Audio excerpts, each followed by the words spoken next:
the Fulanization agenda is here and is no longer a secret. The present government and their security agencies are part of the agenda. That is why they will never respond to distress calls during terrorist attacks. Neither will they arrest any of the murderous terrorists, let alone prosecute them.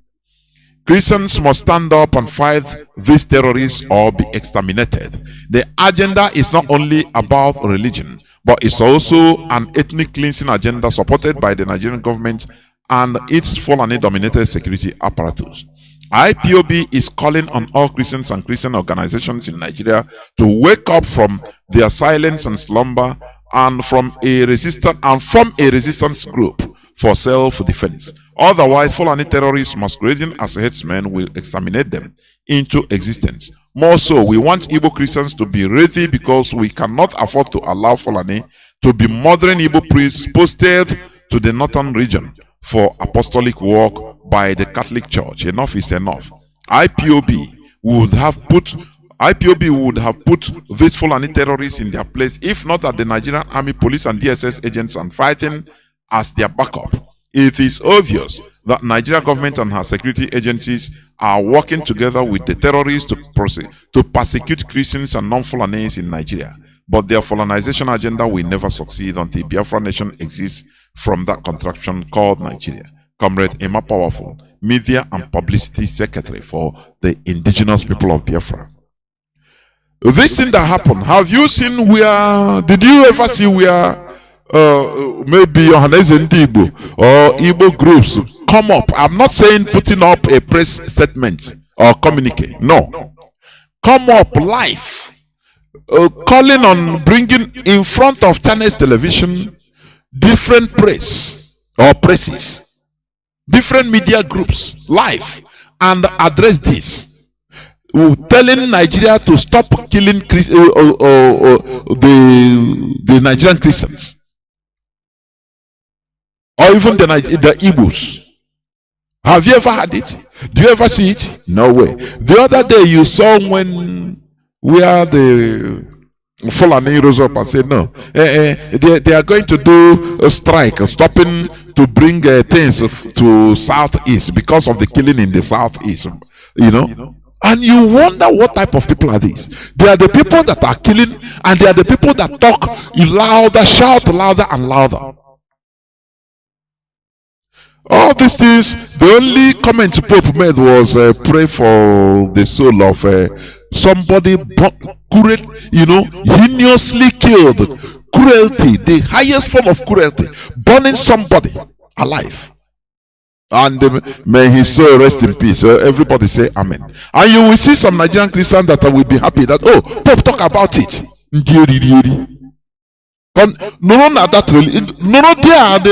They will exterminate all of you. What we are clamoring for, remove this useless dogma they put in your head. If they slap you, go and pray for your enemies. Remove it from your mind and do something. That is only what we are clamoring for. That is what we are clamoring for. Because if you are killed, if you are slaughtered, you die. You come out no more. You become depleted. It doesn't matter which religion you answer. They don't care about you. It is only you that will care for yourself, please. They don't care about you.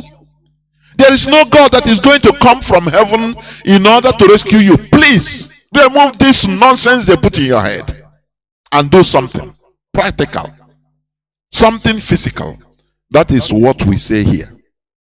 And that is why some people are not happy with us. We must continue. Let me just read a few news headlines. The same thing.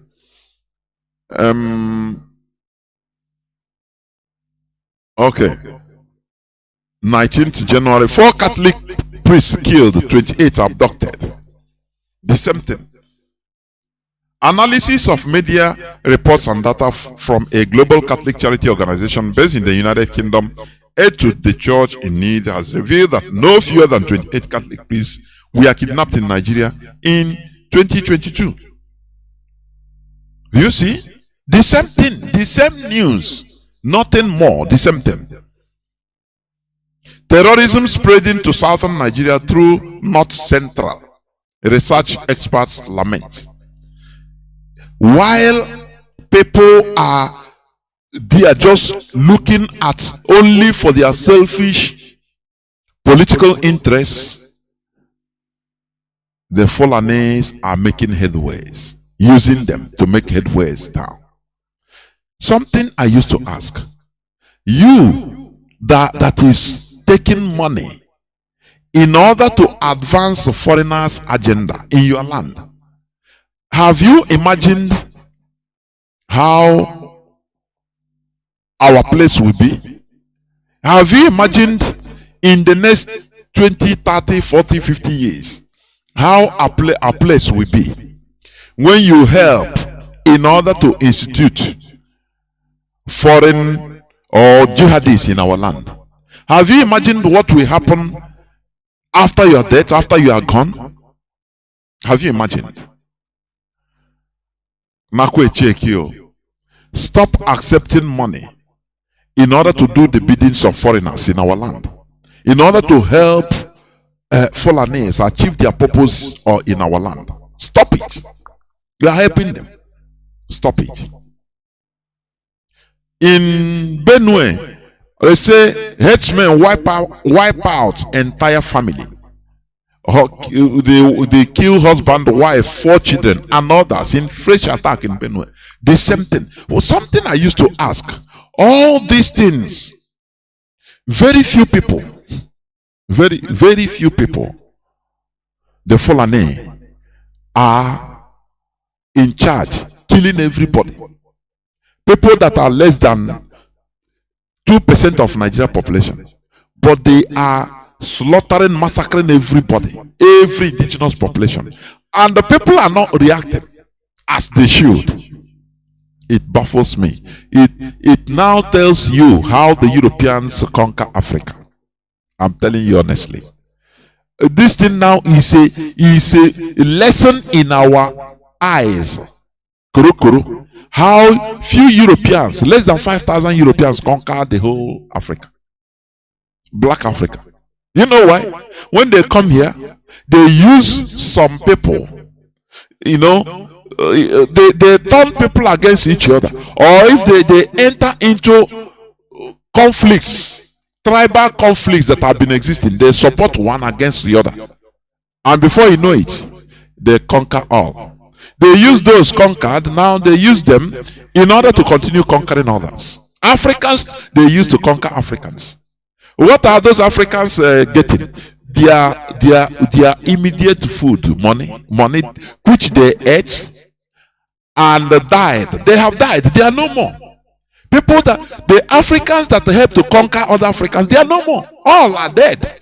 But the legacies, the bad, evil legacies they led remained and haunting each and every one of us. Do you see the evil? Do you see it? Do you see the evil that men does lives after them? Do you see it? When these people are collecting money, helping white people to conquer their fellow black people, if they finish, they go back and buy food or live okay, buy a white horse as of that time, and drive bicycle and drive. They have made it. But when they live to their old age, they die. As they are no more, you see the evil thing they have done are living after them, torturing us that don't know. We are not alive that time. We were not there that time. The same way, whatever you are doing today, helping foreigners because of your selfish interests, it will haunt our future generations. No this, there, no it. I cannot understand for the goodness of me how little Fulani tribe, they are massacring everybody. Do you know it? When you see how North Africa that was booming, North Africa was a Christian region during the Roman Empire. But I will touch it during the body of my submission. Like this, all they lost. They are now. You see pockets of Christian churches only. Something that was built, maybe they will tell you is the 3rd century. Just like a museum only. In North Africa, in the Maghreb, before many people, you were here, Bishop of Morocco, St. Augustine, the person you are calling St. Augustine is an Algerian. Many of all these old Asian bishops that even influenced the writing of the Bible, they are from North Africans. North Africa. Many of them are from North Africa. But today, where is North Africa a Christian state? No way. The same way is what the Fulani are using now in our land. Gradual process. They are turning everybody. Just giving you what you eat. You eat. Take this, do this thing for me. You take. When you do, you don't know that you are helping to conquer your own people. Of which you might not suffer it, but the future generations will suffer it most. The same way we are suffering today. Headsmen wipe out entire family. What you hear is headsmen everywhere. In Benue, in Biafra land, in everywhere in Nigeria, Castina, every part, even in Yoruba land. But come up. To the extent, the military intelligence officer, high-ranking official, came up against protocol in order to reveal to Nigerians what is going on. Oh, but what happened?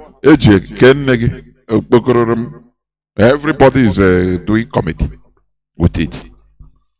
We continue talking. I'm telling you. Before I go into the subject matter of today, one other, I don't know whether you want to say anything. You come in, please. No, Mazi, go ahead with.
Started.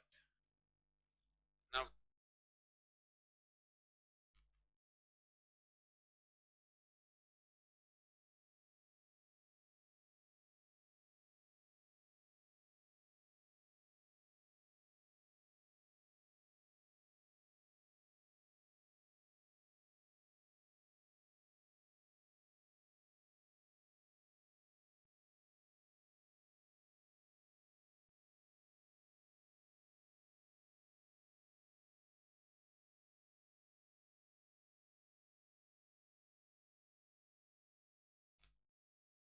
They have done are living after them, torturing us that don't know, we are not alive that time. We were not there that time. The same way, whatever you are doing today, helping foreigners because of your selfish interest, it will haunt our future generations. No this, no it, no it. I cannot understand for the goodness of me how little Fulani tribe, they are massacring everybody. Do you know it?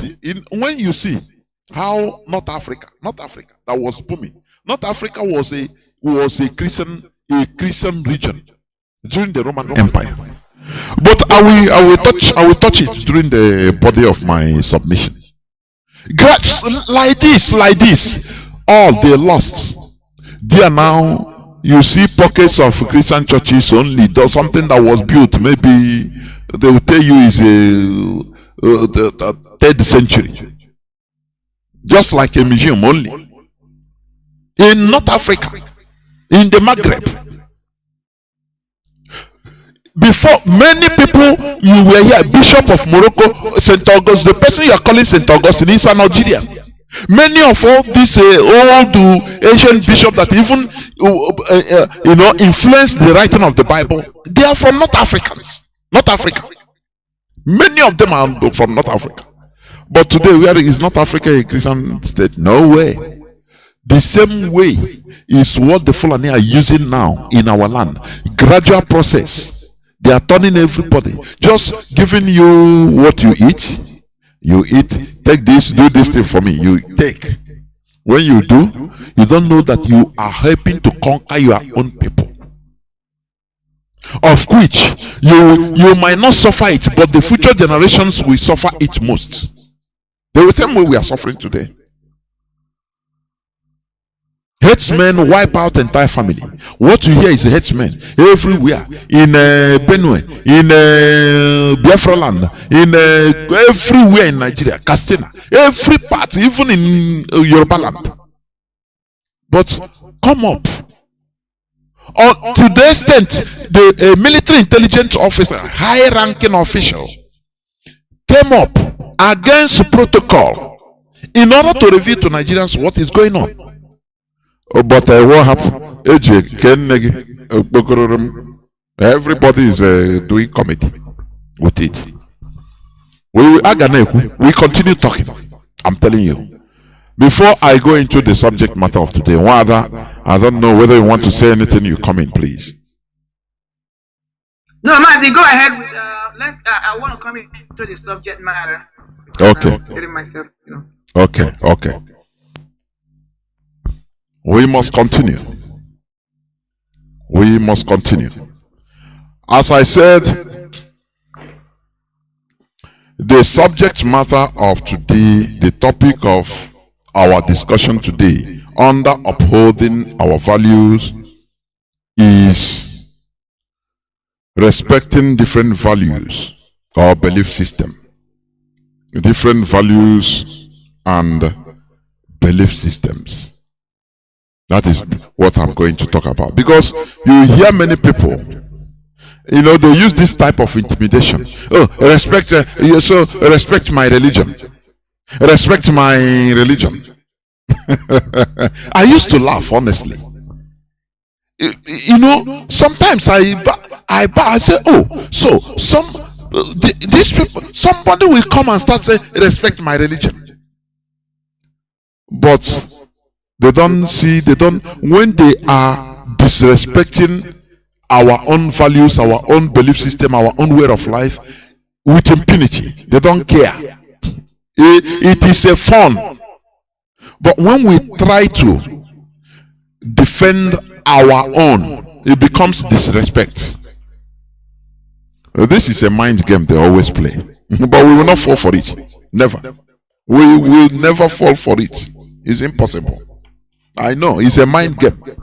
Colonialists, what they used to do is neo-colonialism mentality. Now, as I said, respecting different values or belief system.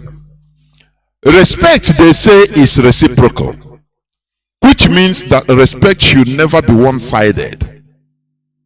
Once it becomes one-sided, it becomes intimidation, imposition, and could lead to conquest. Do you understand? I am coming. According to the popular belief, Christianity was founded non-violently. Let me because this is something people used to argue. I want people to listen, and after I want people to call in order to aid their own view. It doesn't matter if your view is not synonymous with ours here. There is no problem about it. Only that you defend it. Now, when you write a thesis, you have to go stand and defend your thesis. That is it. Here we make sure that superior argument rules. Let superior argument reign. Nothing more. So, listen attentively, because this has been the argument. I want people to listen. According to the popular belief, Christianity was founded non-violently, but I beg to disagree. I beg to disagree.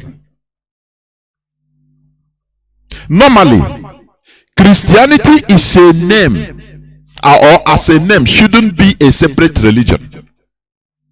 Christianity, as a name, it shouldn't be a separate religion. You understand?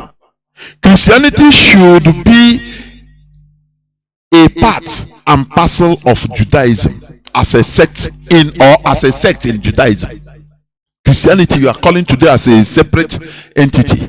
Remember what I said, my key word. I said, according to the popular belief by many people that Christianity was founded non-violently, it is people that just go corrupt it. Now I say I beg to disagree. Because what you call Christianity today, it shouldn't be a separate religion.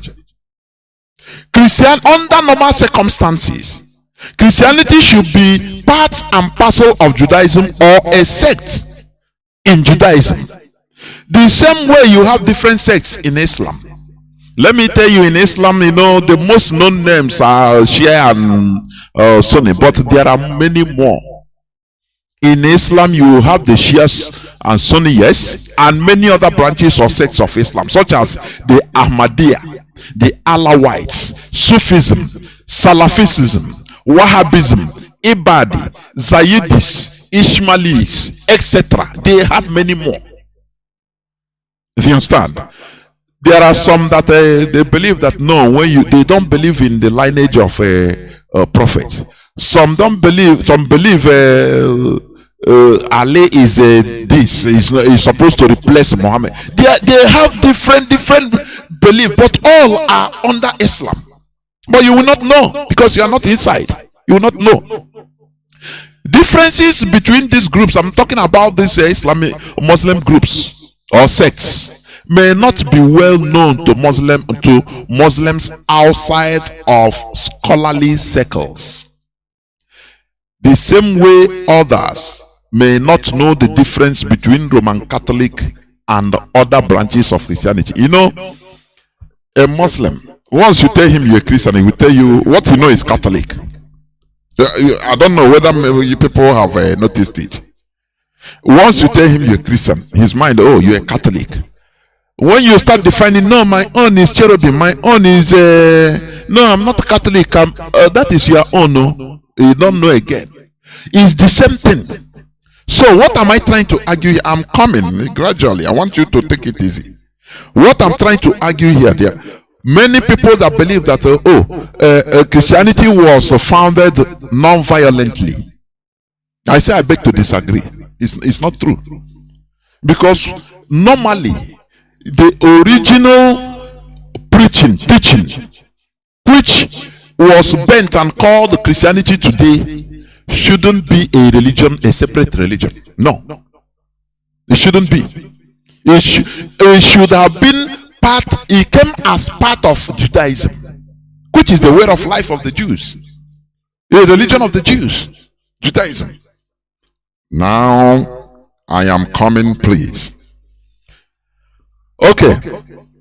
Now in Israel today, nearly all Israeli Jews self-identify with one of four subgroups: the Haredi, that is ultra-orthodox; the Dati, that is religious, or they are religious; the Masorti, the traditional; and Hiloni, that is secular. But all are generally Jews. Do you understand? I am just giving you, letter by letters for you to understand.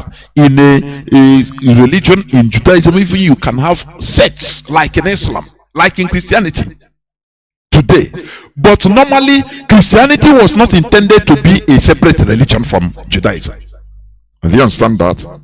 That is what I want you to take today. You can call in to give your view or contrary view, and we shall talk about it. You'll be ready to defend it. Now, people started embracing the teachings of Christianity as a form of dissent or resistance against the expanding Roman Empire. Originally, Christianity has no separate organigram or organization chart from that of Judaism. Oh, no, now I want are you understanding what I'm saying? Originally, Christianity, the religion you call Christianity today, it shouldn't be a separate religion. People started embracing Christianity or the teachings of this branch of Judaism, which you call today Christianity, as a form of dissent or resistance against the expanding Roman Empire. Originally, Christianity has no separate organigram or organization chart from that of Judaism. It was still taken as part of Judaism until the Roman Empire took hold of it, politicized it as a separate religion from Judaism. That is the origin of Christianity now. From the Rome, and organize this properly for their political purposes and benefits. I will expatiate more. The Roman Empire was afraid of this Jewish revival of the already moribund religion, which they believed to have conquered and put under their control. Do you understand? You know, Rome conquered that part of the world, Middle East that time, Israel. When even Christ came, he was under the conquest of the Roman Empire. Do you understand me? I'm coming. Because when you read the account of Jesus, the person you refer to as Jesus, a separate account, a non-biblical account. There have people that kept records that time and talked about him. That is the truth. You know, one of the persons is called Tacitus. He made reference that there was a man, he talked about it. But it is not what you are reading. I want you to understand. Now, let me tell you one thing. Imagine, in the Bible they say Judas sold Jesus. Judas sold Jesus with a kiss. Just let us now use our brain. If Jesus was a so-called national figure that time, that Roman Empire knew and everybody was following this and that, how come the Roman police didn't even know who he was? They need somebody to go and even when they are around, somebody to give them the sign and say, look at the person, which means he wasn't so popular. Let us reason, because that is why we have brain. If they are telling you, there is something there, either they are not telling us the truth of what really happened, transpired, or that there are two things. Either what they write was not correct, they changed something there completely, or even the Jesus was not even it was not somebody that is well known everywhere. Otherwise, how can somebody that in Capernaum, everybody follow him, he fed the 5,000, if the whole country was bubbling because of him. Now, when it comes to arresting him, they don't know who he is. Do they resemble? The Roman police didn't even know who he is. They need somebody they have to pay to go, not to tell them where he was at that particular time. No, they were present. They want him to identify that person by giving him a kiss. Are we dummies? Are we dummies? There are things that they perchange, which you don't know. That is why Said Guru said, when a foolish person believes in something, it is a problem. You understand? When when you believe something without proof, know that you are foolish. And when a foolish person have a stamp of God on his foolishness, oh my goodness me, the world is in danger. That is what it means. So there are things you need to reason. You need to reason. If what they write is true, how? Just imagine in the then world, somebody that he rode on not horse, donkey, and the whole Jerusalem was awash. Everybody, even the Rome, they know him. He goes preaching from place to place, and people gather around him. Even the police, they were seeing him. The army, the Roman army, they are seeing him. Now, when it comes to arresting him, they don't know who he was again. Can somebody explain to me something about you? You need somebody to go and give physical sign that no, before you make mistake, this is him. I will kiss him. If it is okay, they don't know where he was. Maybe he was in Galilee, they didn't know. He ran to Galilee, they didn't know. They give information, so he was in Galilee now. You will meet him there, and he will not go there. No, but the presence of the police, I mean the Roman police, they know where the people were, but they are confused because they don't know which one. The Jesus you are talking, which one? Just they need somebody to go and give them physical sign, touch him, say this is the person. No, you need to think deep. Because according to, as I say, according to Sadhguru, say an intelligent person always hesitates about every step he takes in life. When idiots becomes confident, the world is in danger. A foolish person is always confident of his idiocy. That's it. We shouldn't be. We are not created to be idiots. There is a limit to question you can question you can ask. No, this is not IPOB. We need to ask every question.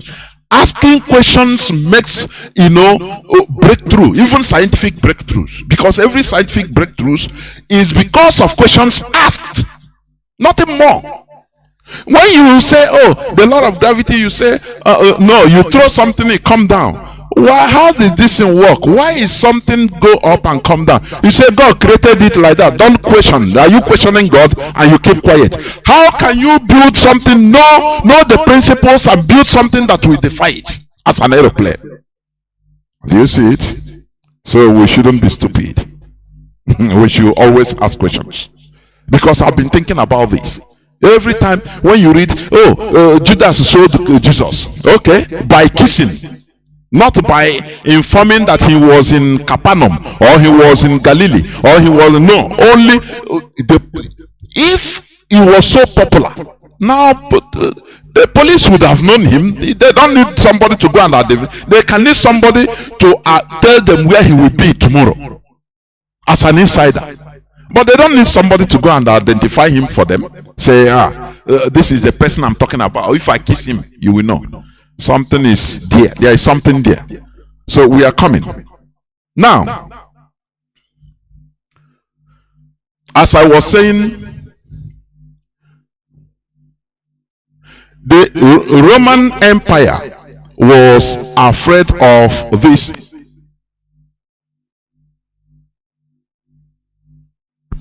The Roman Empire was afraid of this Jewish revival of the already moribund religion, which they believed to have conquered and put under control.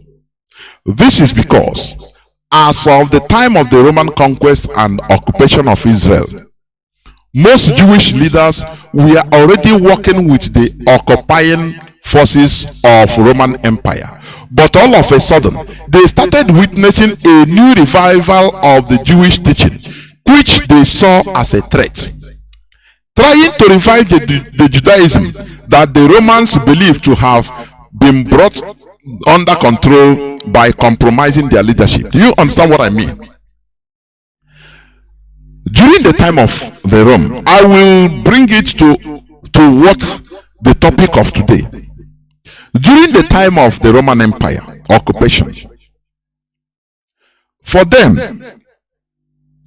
they have conquered Israel, And Judaism is one of the most difficult religion, that the most conservative, that they don't agree. They believe in their thing.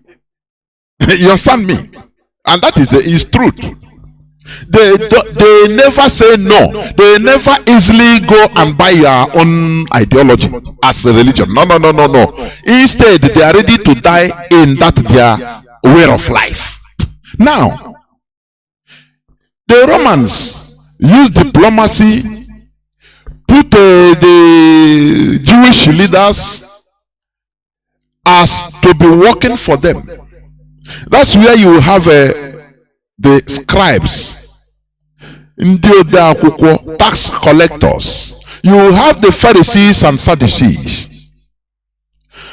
When the preaching, the teachings of Judaism, which Jesus, the person you are calling Jesus, which he came, Christ came and started telling them, because he wants to revive. He knows that they have fallen, so he wants to revive. He wanted to revive them back to their normalcy, because not that time they were working with the Roman Empire, and the Roman Empire, they were happy that this group of people that are rebellious in nature, they call them that they are rebellious in nature. They were rebellious in nature. Now they have used diplomacy in order to capture their leaders and put that their religion into a state of moribund, a state of stupor, whereby corruption, everything, so it has no power again. The Romans were enjoying it until that Christ, that person comes, started saying, no, we must, in order to get physical liberation, you must first of all go back to your values, uphold your pure values. That was his teaching. That is Judaism. It's not a separate religion. It didn't come as a separate religion. That is why every time, every teaching is their Sabbath day. Everything is he was circumcised according to this, according to records. Anyway, now the Romans, they believe that they are in charge. They were in charge now of these people, because once you are in charge of the religion of a people, you are or their value, you are in charge of them. Once you are in charge of their mentality, their psyche, their way of thinking, finish. So they were in charge of the Jewish leaders, working for them, being rich, making money. You understand? Being rich. They didn't care to observe their pure religion, which is Judaism. So people that left their value, you can capture them, conquer them easily as anything. Now this person, Christ, he started preaching, telling them, look, reviving that Judaism. And the Romans became agitated. They were hearing there is one person that is preaching, abusing even the Pharisees and the Sadducees, abusing them. Why were they there and this thing happened, this and that? Because you have to, first of all,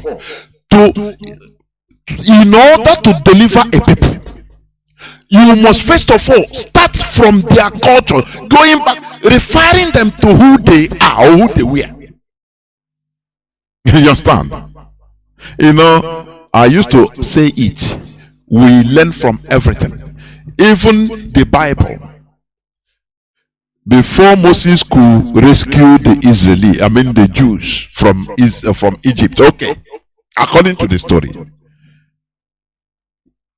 he asked the God, and say, who are you? He said, I'm the God of your ancestors, which means he referred him, go back. He said, I don't even, somebody that was trained in Egypt and as a prince, how could we know? He said, but go and tell them, the God of your ancestors, to go back to your values. That is what you are doing here. Some people take offense that it is anathema. Now I'm coming, please. We move on. Now, it is like Nigeria Caliphate trying to compromise our Biafra agitation. what I'm telling you about what the Romans did to the Jewish people. It is like the Sokoto Caliphate, the Nigeria, trying to compromise our Biafra agitation and giving us their own version of Biafra. You understand? Or today, as we are talking about Biafra, I want to restore Biafra. Now, I used to think this. One day I said it and everybody started laughing. I said, what of today if Nigeria now change their name and say, now we are Republic of Biafra? Nigeria, you know, as we are talking that Nigeria, everybody know that Nigeria is Negro, is a slur name. Is a slur, is a racial construct. That name only. Now, Nigeria now, all of a sudden they say now, as this thing clamor for Biafra is okay now, all of us from today, Nigeria will be called the Republic of Biafra. What will you do? Does it portray the reality of the Biafra we are looking for? Is it the Biafra? Is it our Biafra? It is not. It's only the name. This is what Romans did to Judaism and separated it. Today you are happy being a Christian, but it shouldn't be a religion of itself. That is what I'm trying to tell you. If Nigeria today, all of Asorok, they come out and say, okay, owing to the agitations that are going on, our brothers today, please, Nigeria, we have understood that it is a racial construct, as I said by Mazi Nnamdi Kanu. Today, we are changing Nigeria name to Republic of Biafra. Does it really portray Nigeria as Biafra? I want you to think, just think deep. Does it portray Nigeria as Biafra? What are you going to do? Are you not going to say, Chineke when I hear you, I wrote this kind of Biafra? Another name. I was Biafra because this is exactly what the Romans did to Judaism, which they separated, and you are being happy being a Christian today. That is what they did. Exactly. I'm telling you. Now, in this case, the Roman Empire, through their power as the occupying government, first of all, tried to pull down this revived Judaism. Revived Judaism. They fiercely persecuted the adherents of this revived Judaism.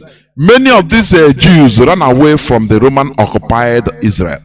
They wanted to put it down through the force of violence, force of power. But ideology can never be put down through guns and bullets. It's impossible. One of the runaway Jews called Mark ran to Egypt and started propagating the same Jewish ideology in Alexandria in approximately 50 AD. People started accepting it as a form of resistance against the Roman expanding empire. Do you understand?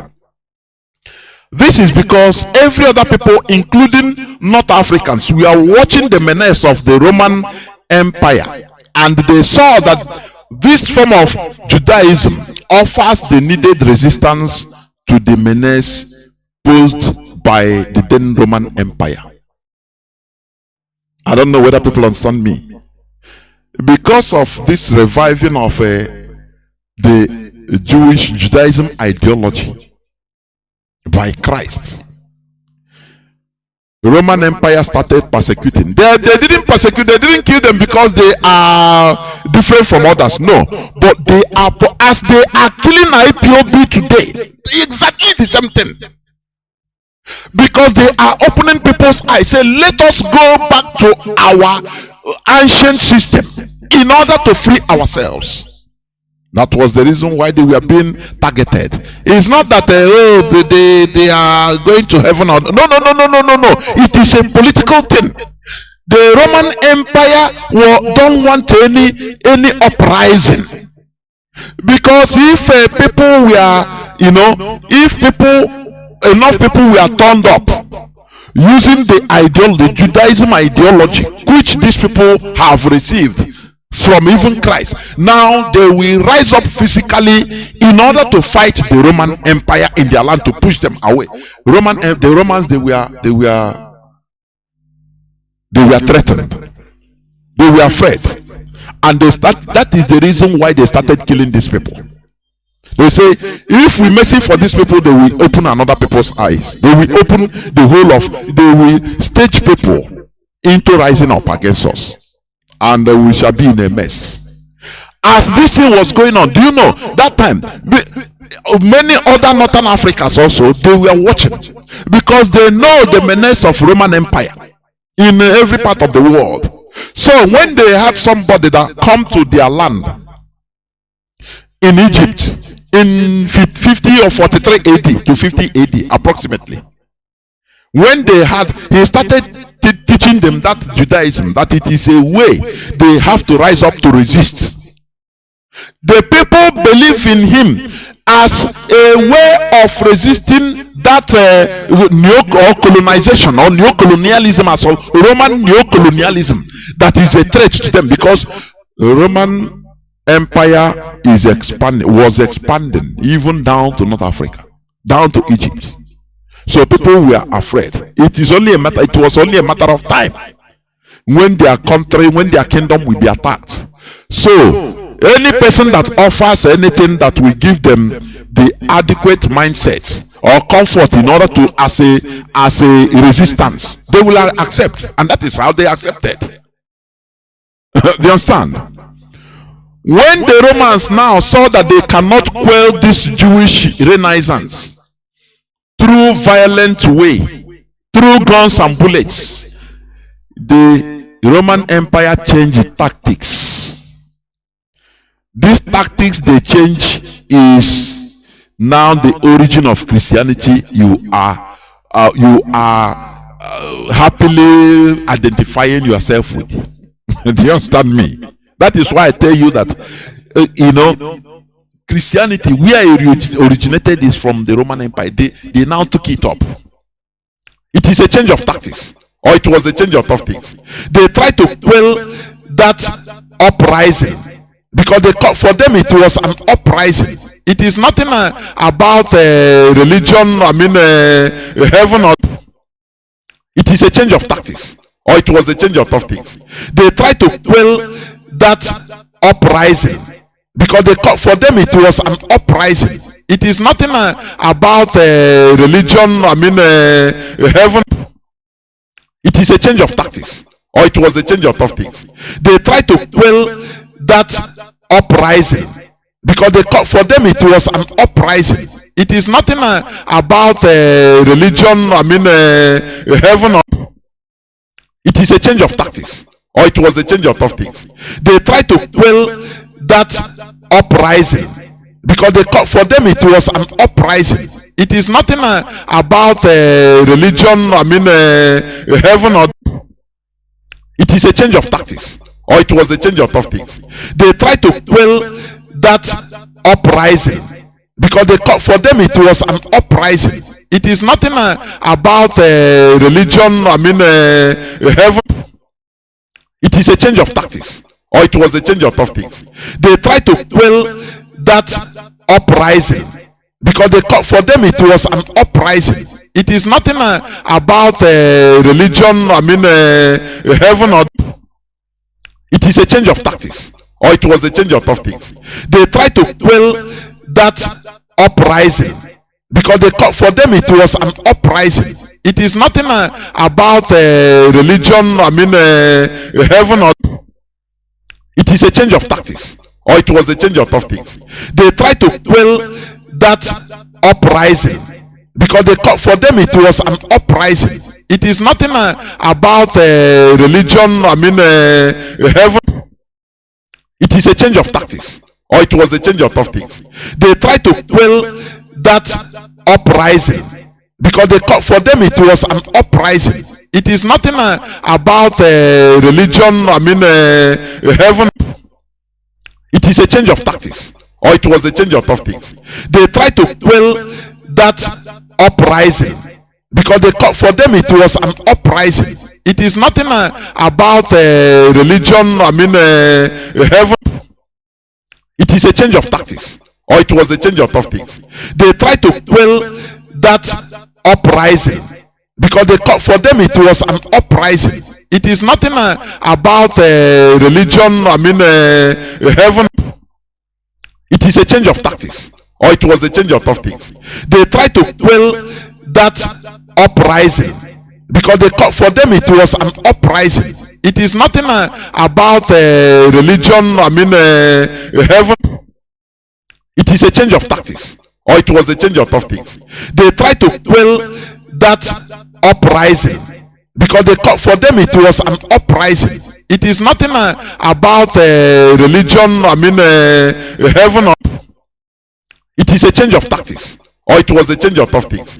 They tried to quell that uprising because for them it was an uprising. It is nothing about religion, heaven.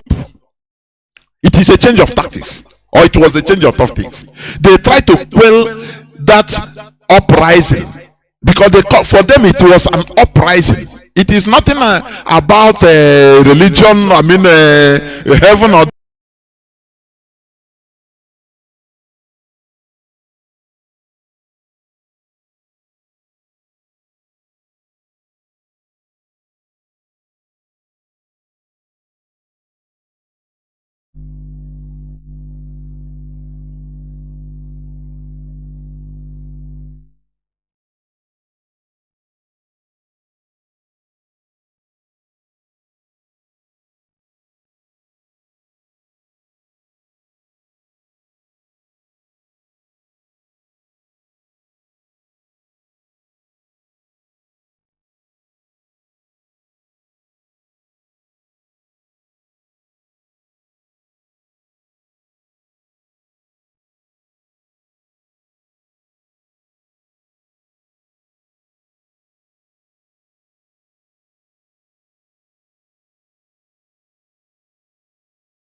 we have to rise up to resist.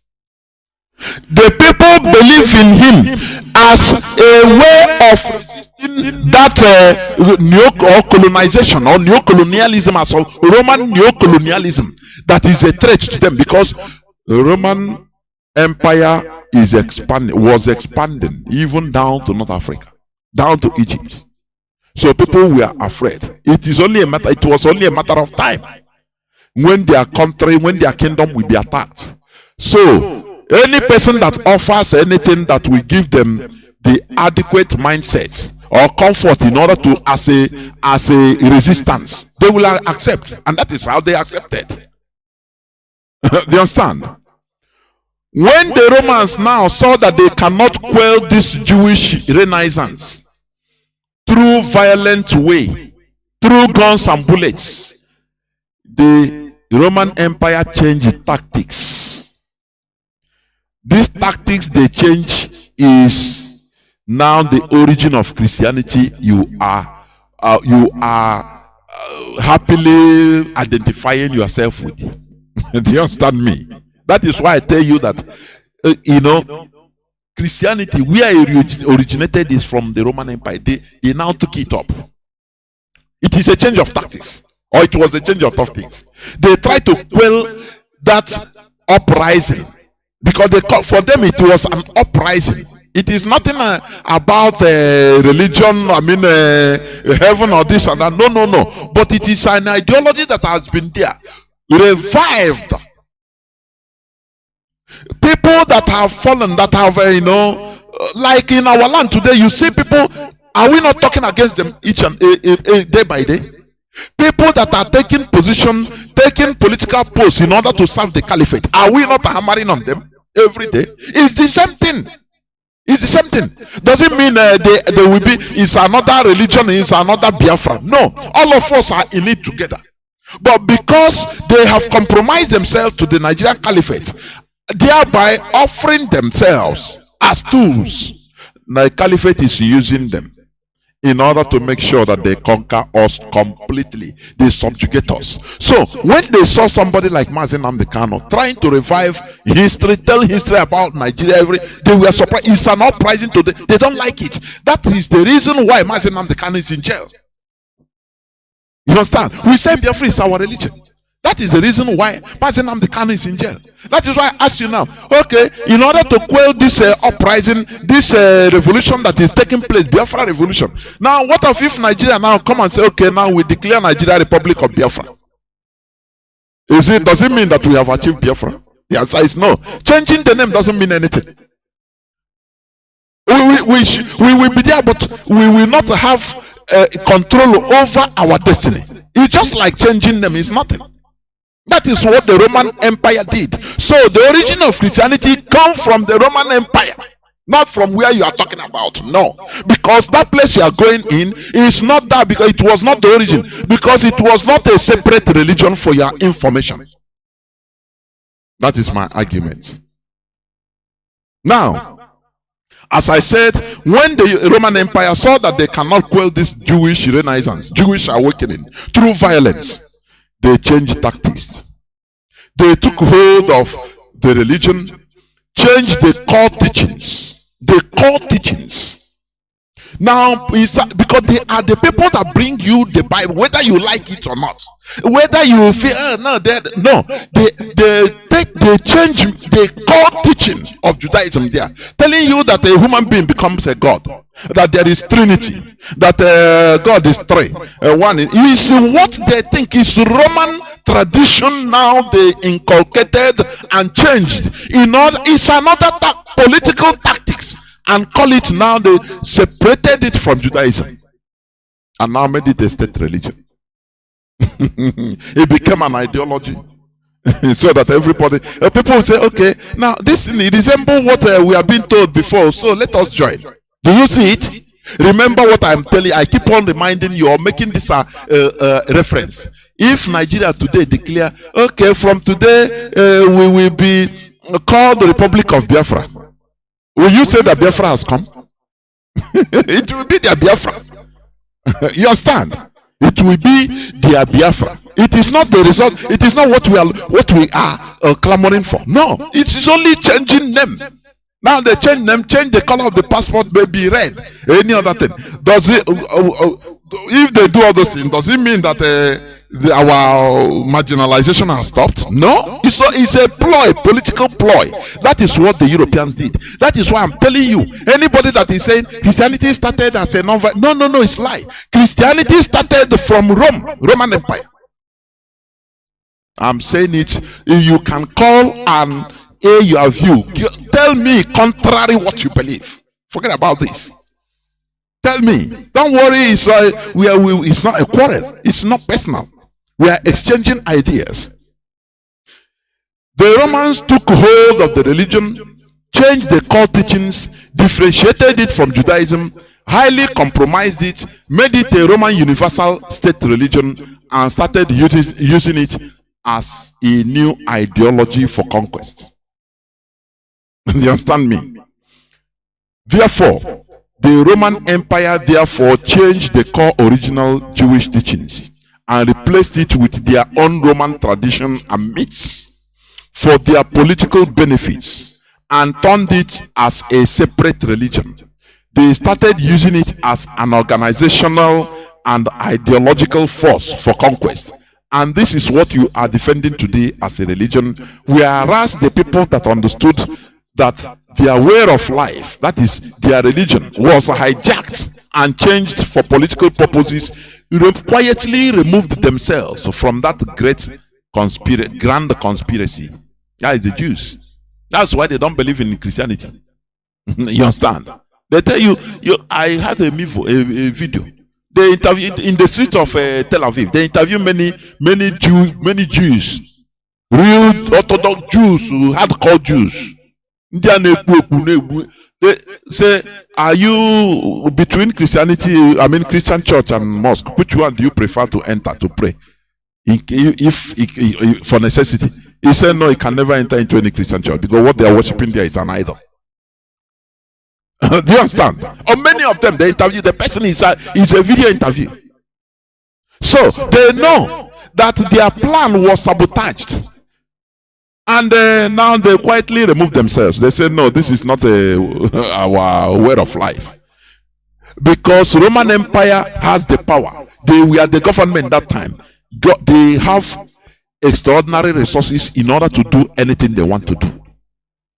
They understand me? So that is the thing. Now, let me say it again. It is therefore through the same Roman Empire conquest with Christianity that you are able to become a Christian today. Because had it been that Roman Empire didn't interfere with the teachings of Christ, original teaching, which many of the manuscripts were burnt, many were not, they changed almost everything. You will not even be able to become. Europe cannot be a Christian country today, a Christian continent. Never. If Roman Empire didn't interfere with that teaching, that version of Judaism, there wouldn't have been anything as Christianity as a separate religion today. I'm telling you honestly. So that is my point. One other, I don't know. You have to come in here before I continue. I'm here, Mazi. You just open another kind of worm. I'm going to pivot there before I go to my own prepared lessons.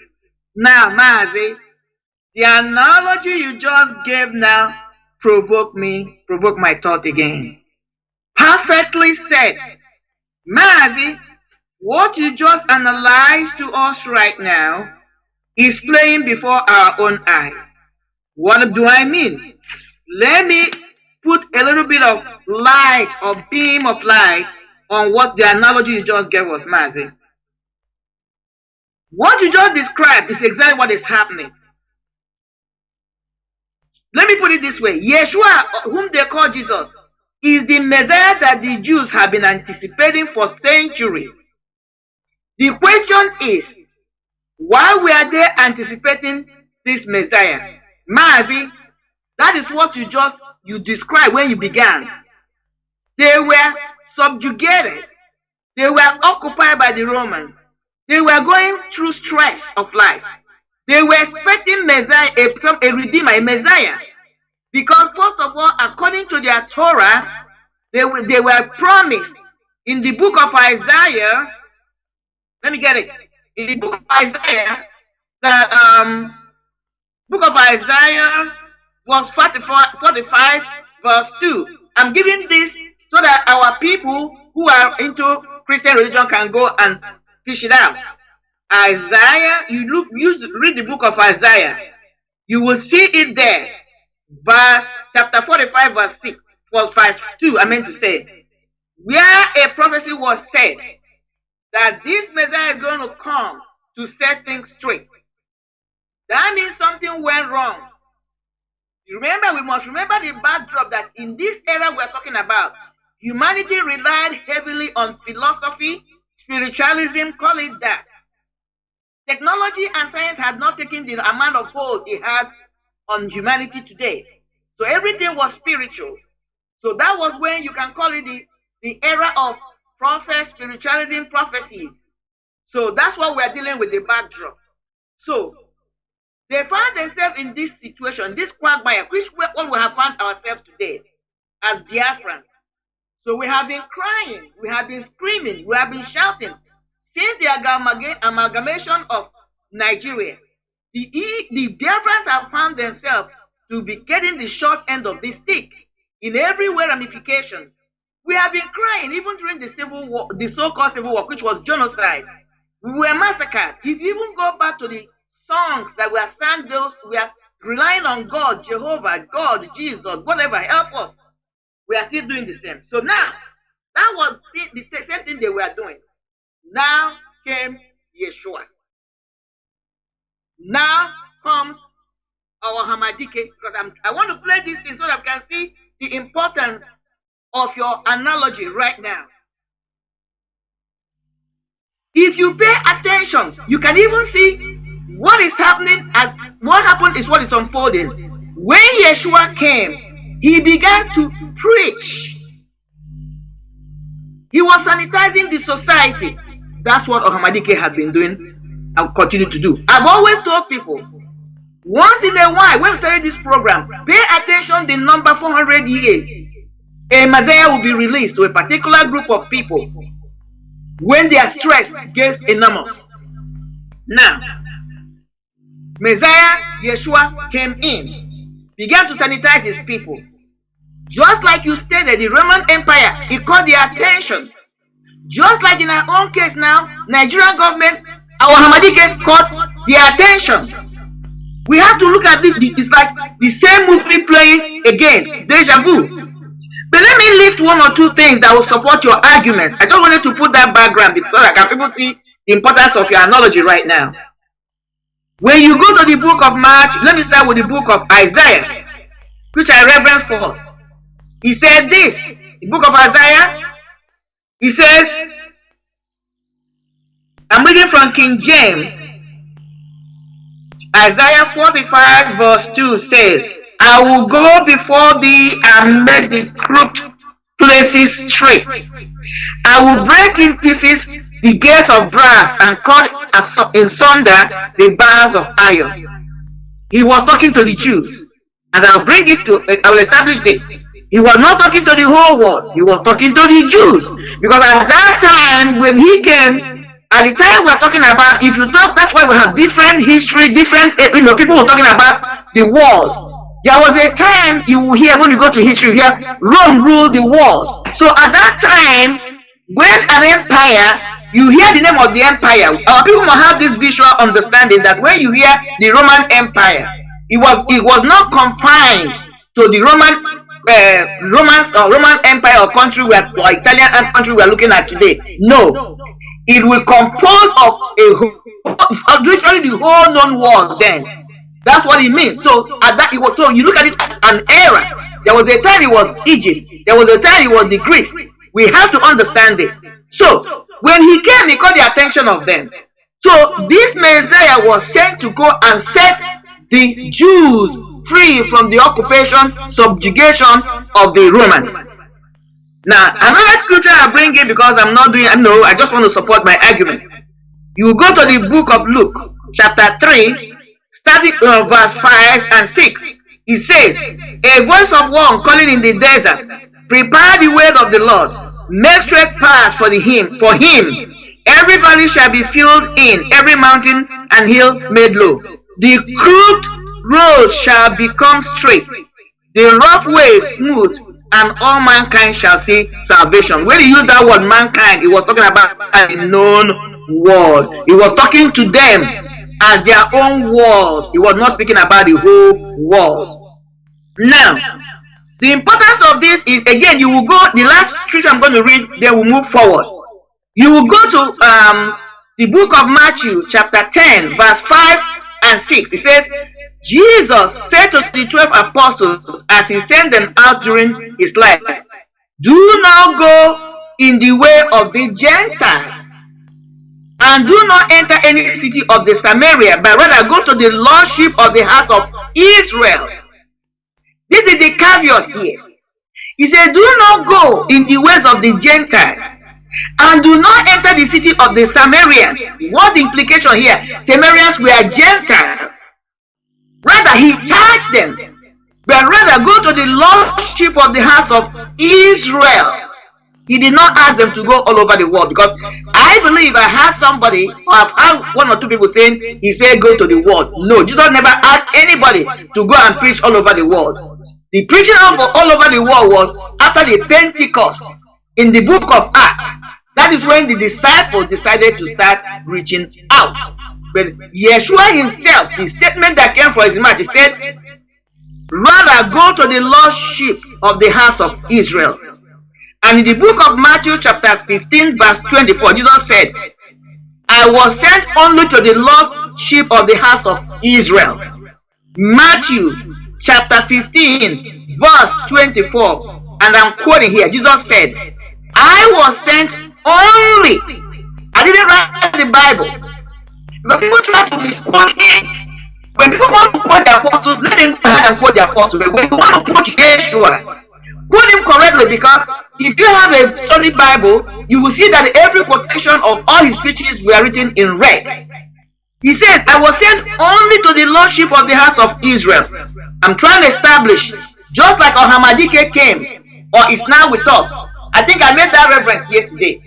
It will be wrong for in the next 200 years or 300 years, 500 years, somebody will be preaching to another society or culture that Ohamadike is the savior of the whole world. The only thing one can establish that Ohamadike came, God sent him to save these people, his people called Biafrans. Now, every other community or societies, after we have been saved and established a flourishing society, they can glean, they can reference to him, but that does not mean that Mazi or Hamadike, one of Biafra land, God sent him or he came for the whole world. His mission right now is for you and I. Now, I think I've established enough points, I believe our people took it in. The last one is this, the book of Matthew chapter 15 verse 22. He said, this Gentile woman recognized Jesus as Messiah, but Jesus did not answer a word. Because that was the Gentile woman Jesus Christ said, woman, I did not come for the Gentiles, I came for the Jews. So you will see all these references, all these sightings in the Bible, where Yeshua himself, where each time he was confronted, he was clear and clean. He didn't mix word. It was not east or but. I came for the Jews, that did not come for the Gentiles. And what do you mean by the crooked ways? Was what you just referenced, Mazi.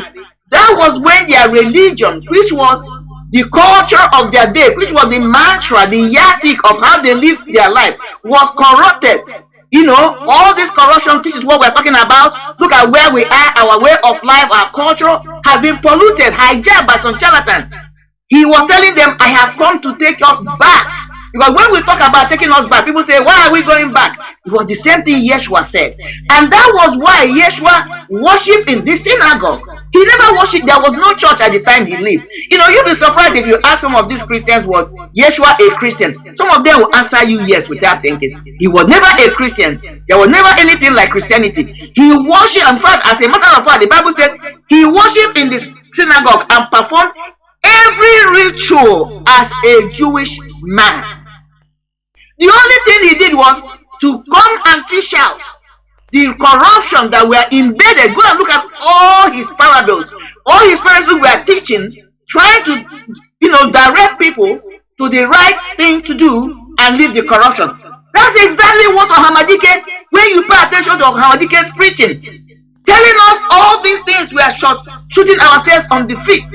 How we have corrupted ourselves, our leaders, because of what? Monetary accumulation, physical accumulation, and they negate the important thing that they have been elected or been seen as a leaders is to take care of the people and be the custodian of the culture and the people. That's the same message Ohamadike is preaching. Let us remember that Ohamadike tried to work with them, but when he realized that they are so corrupt that nothing can be salvaged out of them, that is when Ohamadike began to push this movement. But let me go quickly to my one or two things I prepared for us now, because my own argument today, I'm coming as a rebuttal to what happened last Saturday. What I mean by that, I'm coming to answer back one or two arguments that were made by our brother, Dr. Donald Azubike. I personally, as an individual, I've always stated in one or two places, if you hear my voice, I love conflict. I try not to see conflict from the negative point of view, because when you speak about conflict has positive and negative aspect of it. I've always tried to channel myself to see what I can deduce from any conflict that comes my way. So I channel myself to ask myself, why is this conflict? What can I learn? What can I improve?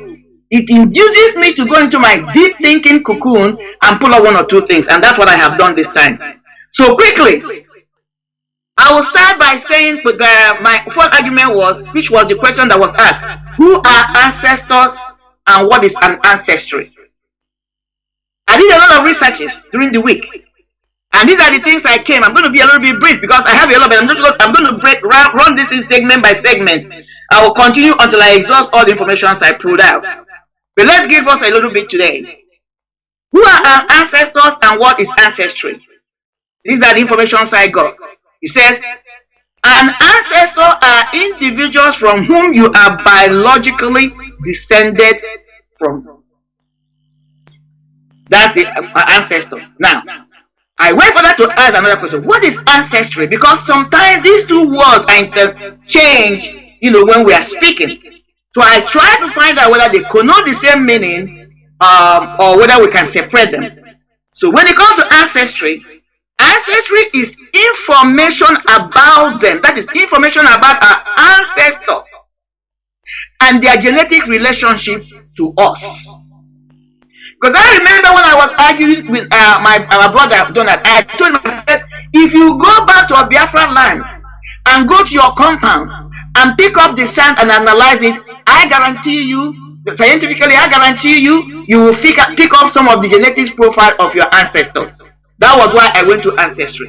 And this statement here agrees with me. It says, what is an ancestry? An ancestry is information about our ancestors, their genetic relationship to us. I'm paraphrasing here. So let's move forward a little bit. So now I said, now the great question we must ask must be this. Where did it, now we have established that our ancestors are those that lived that came before us. They are dead because you can only be an ancestor when you die, and their genetic profile is running in each and every one of us. That is why even in America here, you see a whole lot of people, especially Black Americans, doing what you call ancestry profiling, and it takes them back to Nigeria, so every part of Africa, So, but let me go forward. He said, now I ask the question, which I call a great question. Where did every human being started from, according to scientific researchers and researchers and research? Because having established what an ancestor is, let's see what happened. I said, why is every human being on the planet indigenous to Africa? And why is Africa sometimes referred as the mother of humanity? Because when you go scientifically and check, according to researchers, archaeologists, historians, geologians, whatever you call it, it points back that Africa, the continent we refer to Africa today, is the origin, is every human being, all their genetic profile points to humanity. Another nickname for African continent is mother continent, because Africa is the oldest inhabitant continent on earth. Humans and human ancestors have lived in Africa for more than 5 million years. Furthermore, human species came from Africa. Every species of human being you see today originated from Africa. That is why when you run a DNA test on everybody, genetic profiling, they will have, no matter how minute, they will have an African genetic profile on them. So, that's who we are. Now, another argument I made is, had this continent always been called Africa? And I found out something interesting. The answer is no.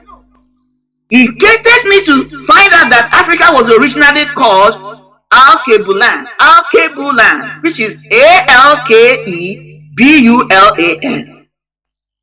When you go and begin to read into this, when Africa was called Alkebulan, it will take you to understand, when you talk about the history of the Kemites, the history of Africa by Dr. Cheike Anna Diop Rice. When you go and look at this, he said in the Kemite, the history of Africa by Dr. Cheike Anna Diop Rice. The ancient name of Africa was Alkebulan. Alkebulan means mother of mankind or garden of Eden. He says Alkebulan is the oldest and the only word of indigenous origin. It was used by the Moors, the Nubians, the Numidians, the Hadans, Carthaginians, and the Ethiopians. So now, there was another argument that our brother brought up. Like I said, what I'm trying to do today is rebuttal, which is pushing back or argue or bring a counter argument to some of the questions he asked, because he asked who were our ancestors. I think I have done a little bit of good to that, or answer to that, because I don't want to I'm trying to compact whatever I put in down, so I can't read them all the way I wrote them. So another thing was, our brother asked, what was the contribution, or what were the contributions of our ancestors? Because the way his question came, from my perspective, the way I understood him, it was like our ancestors were dumb. They didn't do anything. They were just there until the white, the Caucasians, after they left Africa, because there's something we call the waves. I'm not going there today, because now we have established that all mankind started from Africa. If all mankind started from Africa, that means every other left Africa to be where they are today and continue to be. So now, if that's the question, and somebody is trying to establish that it's like our ancestors, they lived there. Now, what talking about when we began to document when they lived there? They must have lived there beyond the 5 million years. So, but let's start from the 5 million years. So they lived there, and we know that this migration I'm talking about happened about 500,000 years ago. So somebody is trying to tell us that our ancestors were idle, doing nothing, until those who migrated, got enlightenment, came back and began to educate us. Because that's the implication of when somebody asks the question, what did our ancestors do when it comes to contributing to human development? Let's see one of the things I found out. He said, I wrote it this way, I said, now let us take a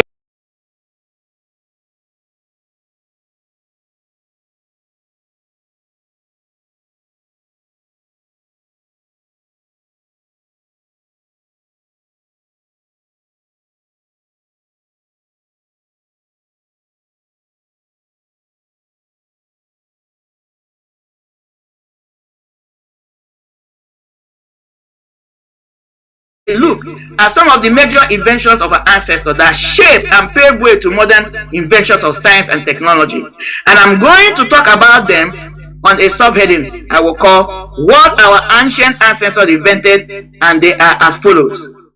One of them, medicine, mathematics. The calendar you and I use today, it didn't start with modern civilization. Ancestors were already calculating days, months, and seasons. Metallurgy is the ability to manipulate metals. Up here, that's what I start invention, because if I start going, it's going to be long. So I wrote about the ancient medicine. So we have some sort of medicine since the earliest days of the species. What I'm talking about here is the development of systematical medicinal culture. The ancient Egyptians had one of the oldest institutionalized. That does not mean that those who lived 5 million years ago were not practicing medicine. Of course they were. But we are talking about when they begin to document, build it up, put it into institutions where people can go and learn, transfer it instead of just orally or just by watching. So he said it was institutionalized.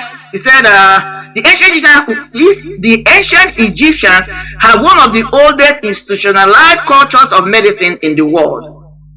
Professional healers not only used routine treatment for a variety of ailments, but they recorded their knowledge as well. This let them establish schools of medicine, with each generation building upon the accumulation of the last. As a result, the ancient Egyptians could do some pretty advanced stuff. They were able to complete complex surgeries and mend broken bones and deal with maladies of the digestive, nervous, and cardiovascular system. These treatments required medical tools and healing herbs and minerals, as well as magical spells. And of course, our ancestors developed all those tools, all the tools they needed in all the surgeries, all the tools they needed to carry out all these acts, the mending of the bones and whatever. Let me list to us some of the things they came up with. They started creating things too. The fishing hook, bow and arrows, and even boats were first invented by Africans long before the advent of the written history. Even as humans started migrating out of Africa, those remaining on the continent did not stay idle or aloof. Rather, they kept on inventing. We before the advent of the written history. Even as humans started migrating out of Africa, those remaining on the continent did not stay idle or aloof. Rather, they kept on inventing. We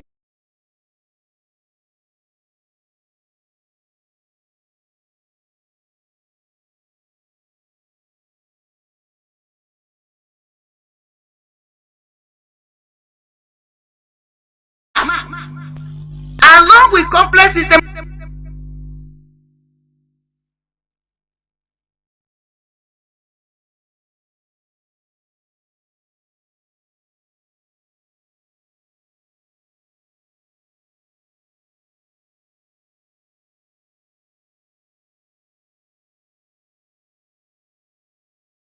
of medicine, ancient Africans also developed systems of mathematics. Ancient Egyptians institutionalized the learning of math, which resulted in monumental architectures like the pyramids. Calendar. Further evidence of the mathematics stemming from Africa is the finding of talithics. Talithics, T-A-L-L-Y, long segments of bone or wood incised with markings to denote quantities.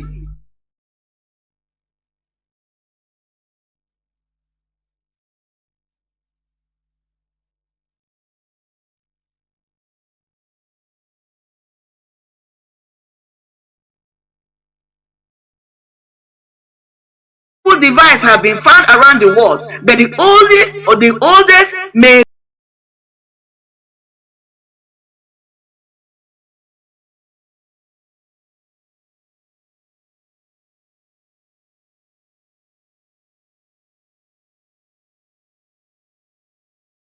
be the Lambombo bone that was discovered in Switzerland or South Africa.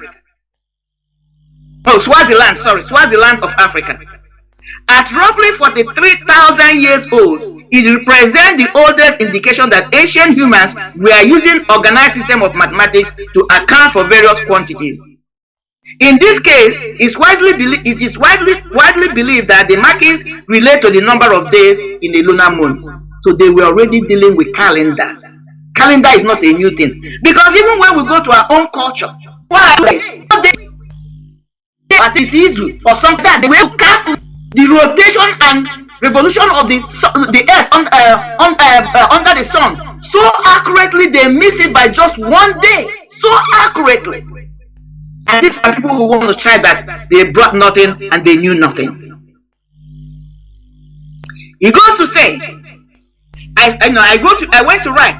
That brings us to another notable invention, the calendar. Ancient African societies had acknowledged knowledge of astronomy and had learned from very early dates how to present the movement of the earth, sun, moon, and stars into an organized system. Our ancestors did this, and it all started from Africa. Now, the earliest evidence of this dates back to a mysterious structure in southern Africa made up of stone circles called Adam's calendar. It is a large collection of stone structure assembled into what appears to be an astronomical calendar. It is basically like Stonehenge, but much older. While this remains one of the most controversial sites in Africa, some scholars have proposed that it may be up to 75,000 years old. If this date is accurate, it will be the oldest human-made structure in the world. But let's go to metallurgy, which is dealing with metals. And this is what I got. Ancient Africans seem to have realized this early on, the use of metals.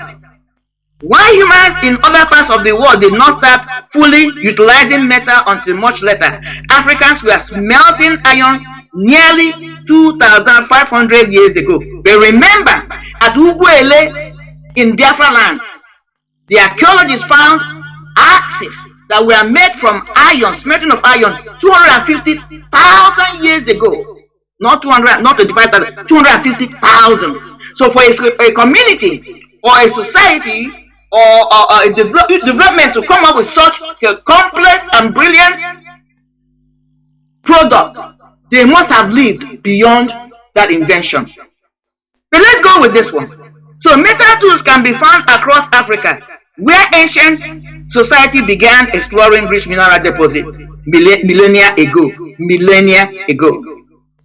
So I'm going to leave it here because, like I said, what I try to bring in is rebuttal to some of the things that happened last week. I thought I could say that, So let us not continue to look down our ancestors. I'm not even talking about the food. I know we're all aware of the food, our cultures, our masquerade. That is why I went a little bit deeper to dig out things beyond just our food. Because when we just continue to talk about food, some people will look at it that, anybody could have figured it out.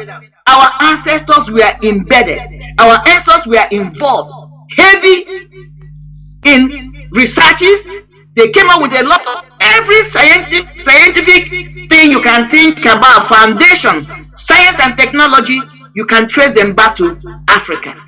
That's who our ancestors were.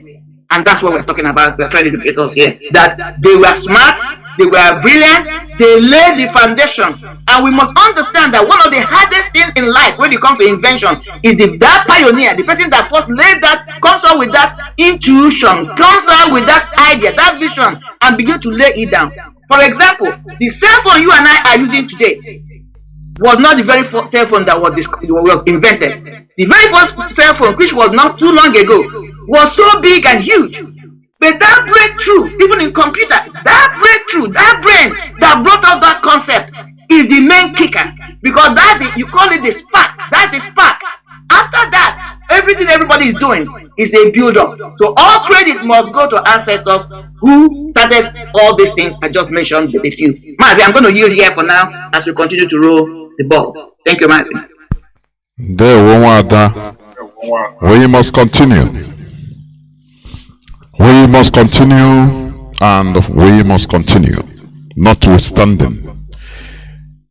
As I was saying, remember the topic of today's submission is about upholding our values, and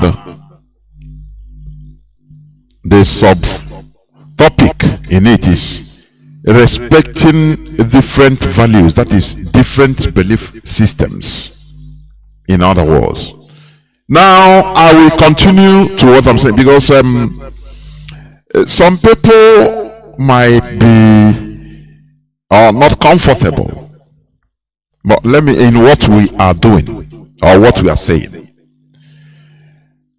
let me tell you one thing. Without restoring or upholding our values, it will be impossible to restore a nation that will be to our liking. I am honest with you. Mazi Nnamdi Kanu has said this several times. Without going back to our values, Nigeria might as well give us their version of Biafra for us. I'm telling you honestly. Because our value is what will keep us as a people, not what they brought to us. You have to deal with it. Deal with it. Our value. What we have in IPOB is our value, not what they brought to. In Christianity, they tell you that it is a personal race. You understand? It is a personal race that you have to stand personally to fight for your survival. It's a personal race. But for us to restore in this race of restoration, we must go back to our value, which is honorable one also. What does it mean? Whether you are Catholic, whether you are what do you call it? CMSO, whether you are apostolic, it doesn't matter where you belong to. The bedrock of our value is honorable one also. This is our value. It's not what is brought to us. That is what we are saying. It's nothing else. That system, I saw some people, I cherish it. I think this is the second people, whether from Ogidi, they gather as a people. for pray in the language of heaven. That the people, any person that is fighting against his brother in this town, that this land will bring you down. This is who we are. You can never achieve this in Christianity, because this one will say no. I am Jehovah's Witness. The other one will say no, I'm apostolic. My daddy will say no, don't be with unbelievers. Do not associate yourself with unbelievers. It is what he said. And we continue perishing as a people, only moving individualism. What we are trying to do here is to continue guiding ourselves, bringing ourselves together. You know, the other day I talked about one of our values. When something happened or happens in a community, maybe a crime is committed, and people will gather. If the person, the culprit, is not located, now we have our way of doing it. When you knock the gong, people will gather. And once people, adults, the question will be asked: did any person see who stole the yam or in the house of Wokeke? The person said, no. Everybody said no.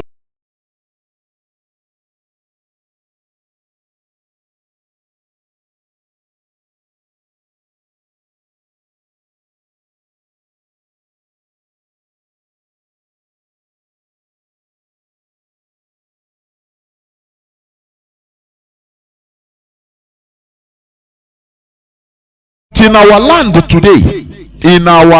today, when you talk about this type of thing,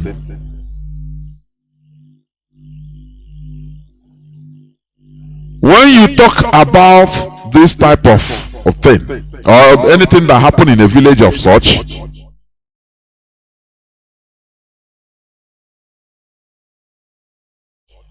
now people will start denying. And once you say, let us go to our village now, hey, this one will say, no, my faith is I should not go. The Bible say. The other one will say, oh, I'm from Assemblies of God. Bible say. You see, and the culprit will be there among them, and will be divided as a people, and we cannot achieve nothing. Do you understand me? But today, we are going back to our values. Our values. That is what we are talking about. Uplifting or upholding our values. Now, let me continue. Now, let me continue where I stopped.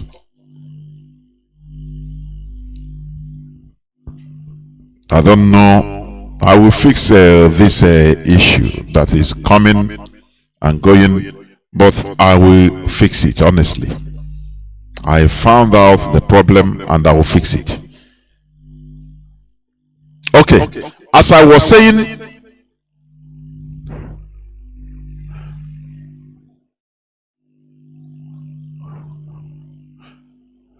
it is therefore through the same Roman Empire conquest with Christianity that you are able to become a Christian today. It's a fact. That is where I anchor my argument. Because when you say that Christianity didn't start with violence, I say no. Roman Empire started Christianity with violence, and that is true.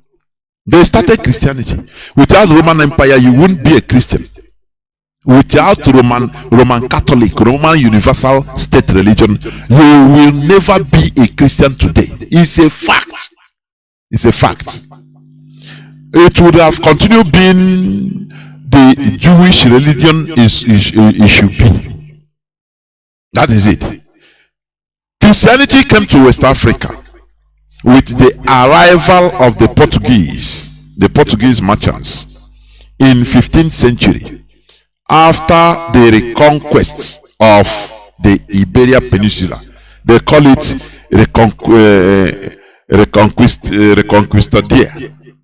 Reconquistador or something like that. Now, after the reconquest of the Europe by Europeans from the Moors, the Europeans now started venturing into Africa. They came with subjugation and enslavement. I mean the Europeans. They came, by this time they are now Christians, because Christianity started in Rome by the Roman Empire. Let me say by the Roman Empire. I will not say Rome, because Rome, the Roman Empire, the capital of Roman Empire at the time was Constantinople, and Constantine was not even in Italy of today. He's in Turkey. So I cannot say Rome. It's Roman Empire, the old Roman Empire. That is who helped you establish Christianity as a separate religion. They started Christianity. Therefore, Christianity came to West Africa with the arrival of the Portuguese in 15th century, after the reconquest of the Iberian Peninsula. They came with subjugation and enslavement, without respect to our values, to our traditions. They used both soft and hard methods to force our people to accept this Roman Empire religion. Do you understand? When I talk about soft and hard method, you should understand. Hard method is violence, direct slaughter, violence. But soft method is just like what is going on today in our land. Islamization or colonization through Islamization. Islamization of Muslim rule. The example is Islamization of Muslim ruled territory of North Africa. It was highly methodical. It occurred progressively over the next few centuries, because North Africa was a Christian country. It was part of Roman Empire until 7th century, when Islam, Mohammedans started. The sophisticated part of it is that they took over. They conquered not many, the whole territory in North Africa. They took over some places, some major places, imposed kings. And they left the people to continue practicing their Christianity, their religions, their traditional religions, normal. But as time goes on, little by little, they use the soft method in order to turn around everything. And that is the same way they are using today in Nigeria. Mostly soft method.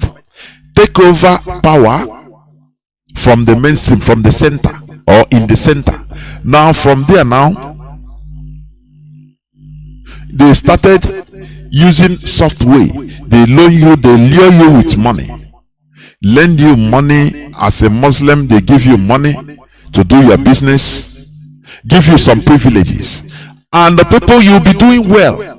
People will be asking you, how are you doing? You bring them to the, say, if you want to just change. It is a mode of intimidation, a mode of conquest. That of North Africans occurred progressively over the next few centuries. He didn't say few years, few centuries. Though this process is not fully understood by historians, restrictions on church building and demolition of churches in Egypt, along with occasional persecutions such as during the reign of Al-Hakim 996 to 1021 AD, put additional pressure on Copts in Egypt. In Kaduna before, Kaduna was a Christian majority state, but today is a Muslim majority. Many other places in the north. That is how they roll. And that is how they roll. So I am explaining to you about soft method. Soft method of conversion. That is it. It's part of that intimidation. Disrespect to people's value system or values. You understand? Historical facts have shown that Christianity disrespected our traditional way of life. You know, when we say this, some people become annoyed. But it's a historical fact. It's not me that make it. Neither us. No. It is something that happened, and it was, kept as a historical fact, as a history. The same way we are talking about the slaughter of Biafrans during the war. It is a historical fact. We were not there. But it is a fact that is still there. You cannot change it. The Jewish Holocaust of 1939 to 1945 is a historical fact. You can't deny it. Because there are many evidences to prove. So, what we talk about is historical facts. If you like be annoyed against it, that is not my cup of tea. Do you understand? We have to preach the reality here. It doesn't matter. Mazi Nnamdi Kanu started this. People were shouting on him. Why? Do you know that before? Have you forgotten? Before at the first time they were saying, anytime they are talking on the caliphate, and even on Hanez Ndibo and others, do you know what they say? They equate Biafra restoration to the call of war. Call for war. Because that is intimidation. They wanted him to stop.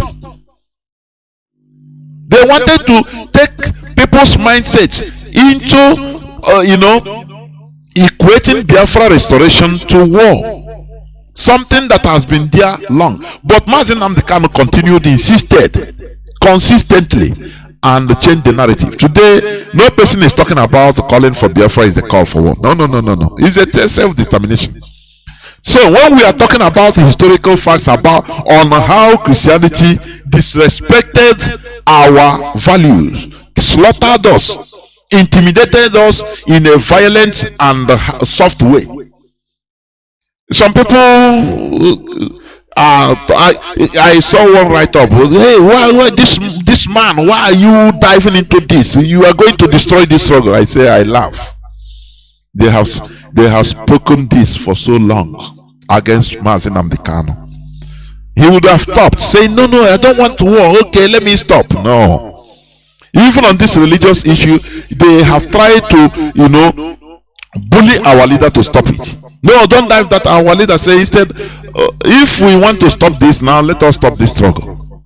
Because there is no way you cannot dive into religion. What is one of the core problems we are having? And that should be the core solution.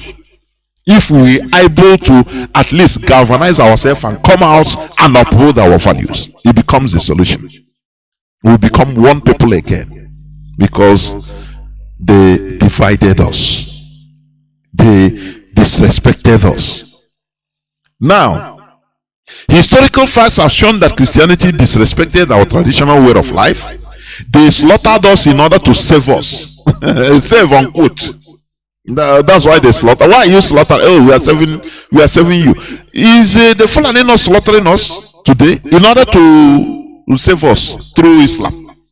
To make us to accept Islam. They slaughter us in order to save us from hell. That is the excuse they always give.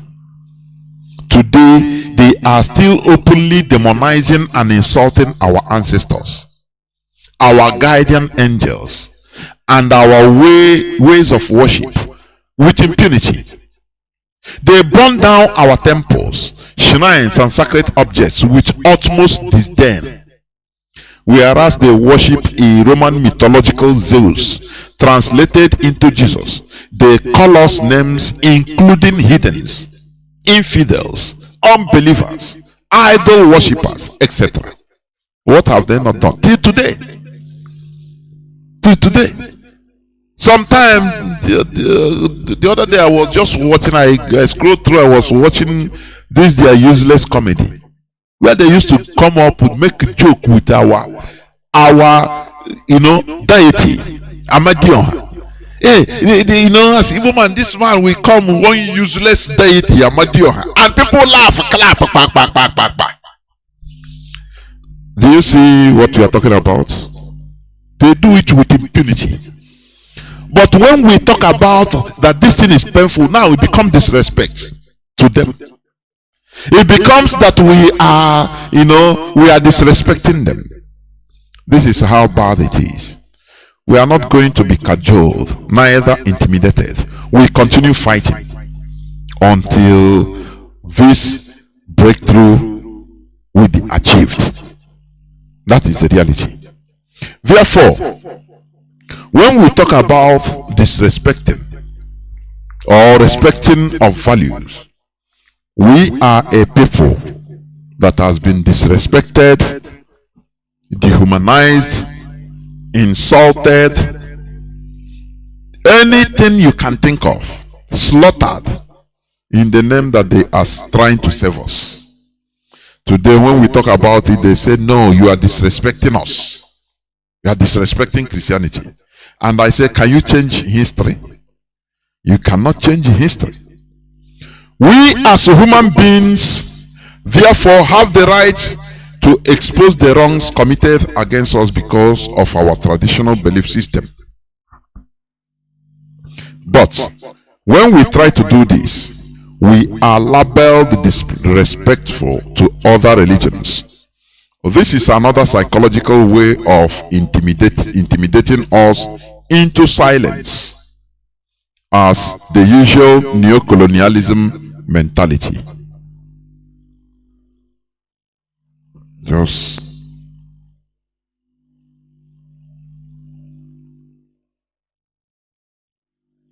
we continue. Okay, we continue. Yeah. So let me say it again before I allow one other to come in so that we can open the lines. We as human beings, therefore, have the right to expose the wrongs committed against us because of our traditional belief system. But when we try to do this, we are labeled disrespectful to other religions. This is another psychological way of intimidating us into silence, as the usual neocolonialism mentality. Therefore, when it comes to respecting different belief systems, the world mainstream religions of Christianity and Islam have been at the forefront of not only disrespecting others, they have gone to the extremity of obliterating and exterminating other belief systems in their wild quest for total control and conquest.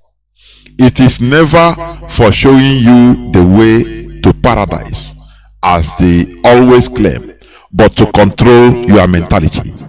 Biafra is our religion, which we must protect with the last drop of our blood, and we must continue upholding these our values. Wada, I don't know whether you have anything to say. You come before I open the lines. Please do that. Sure, Mazi. Pivoting quickly to what you just said about people making a fuss or trying to accuse us that we should back away from talking about restoring who we were, which the majority part of who we have been is the spiritual aspect of us as a people.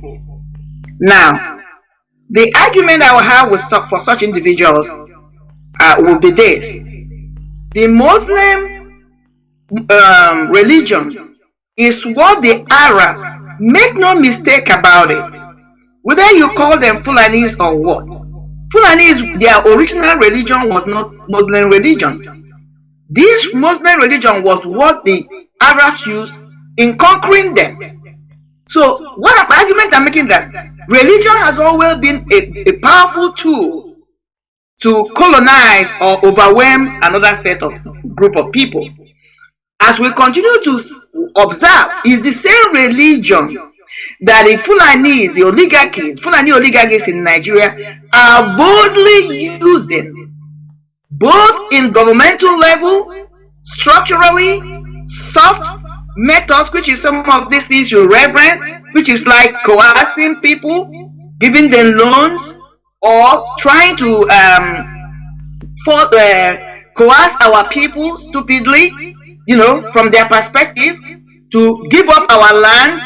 Some of them advocating for them, how we should intermarry with them, how we should not be talking about our own religion, we should forget about our spiritualism, we should embrace this modern religion that came into us and pretend like we never existed, our ancestors never existed. These are soft tools they are using. But in all, what the main thing they are using is religion as a tool, and they are boldly talking about their own. You have those you call the town Fulanis. They are the ones that use the soft tools or soft method. But those you call the headers are the ones that use the hard methods, which is jihadism. They're all working together.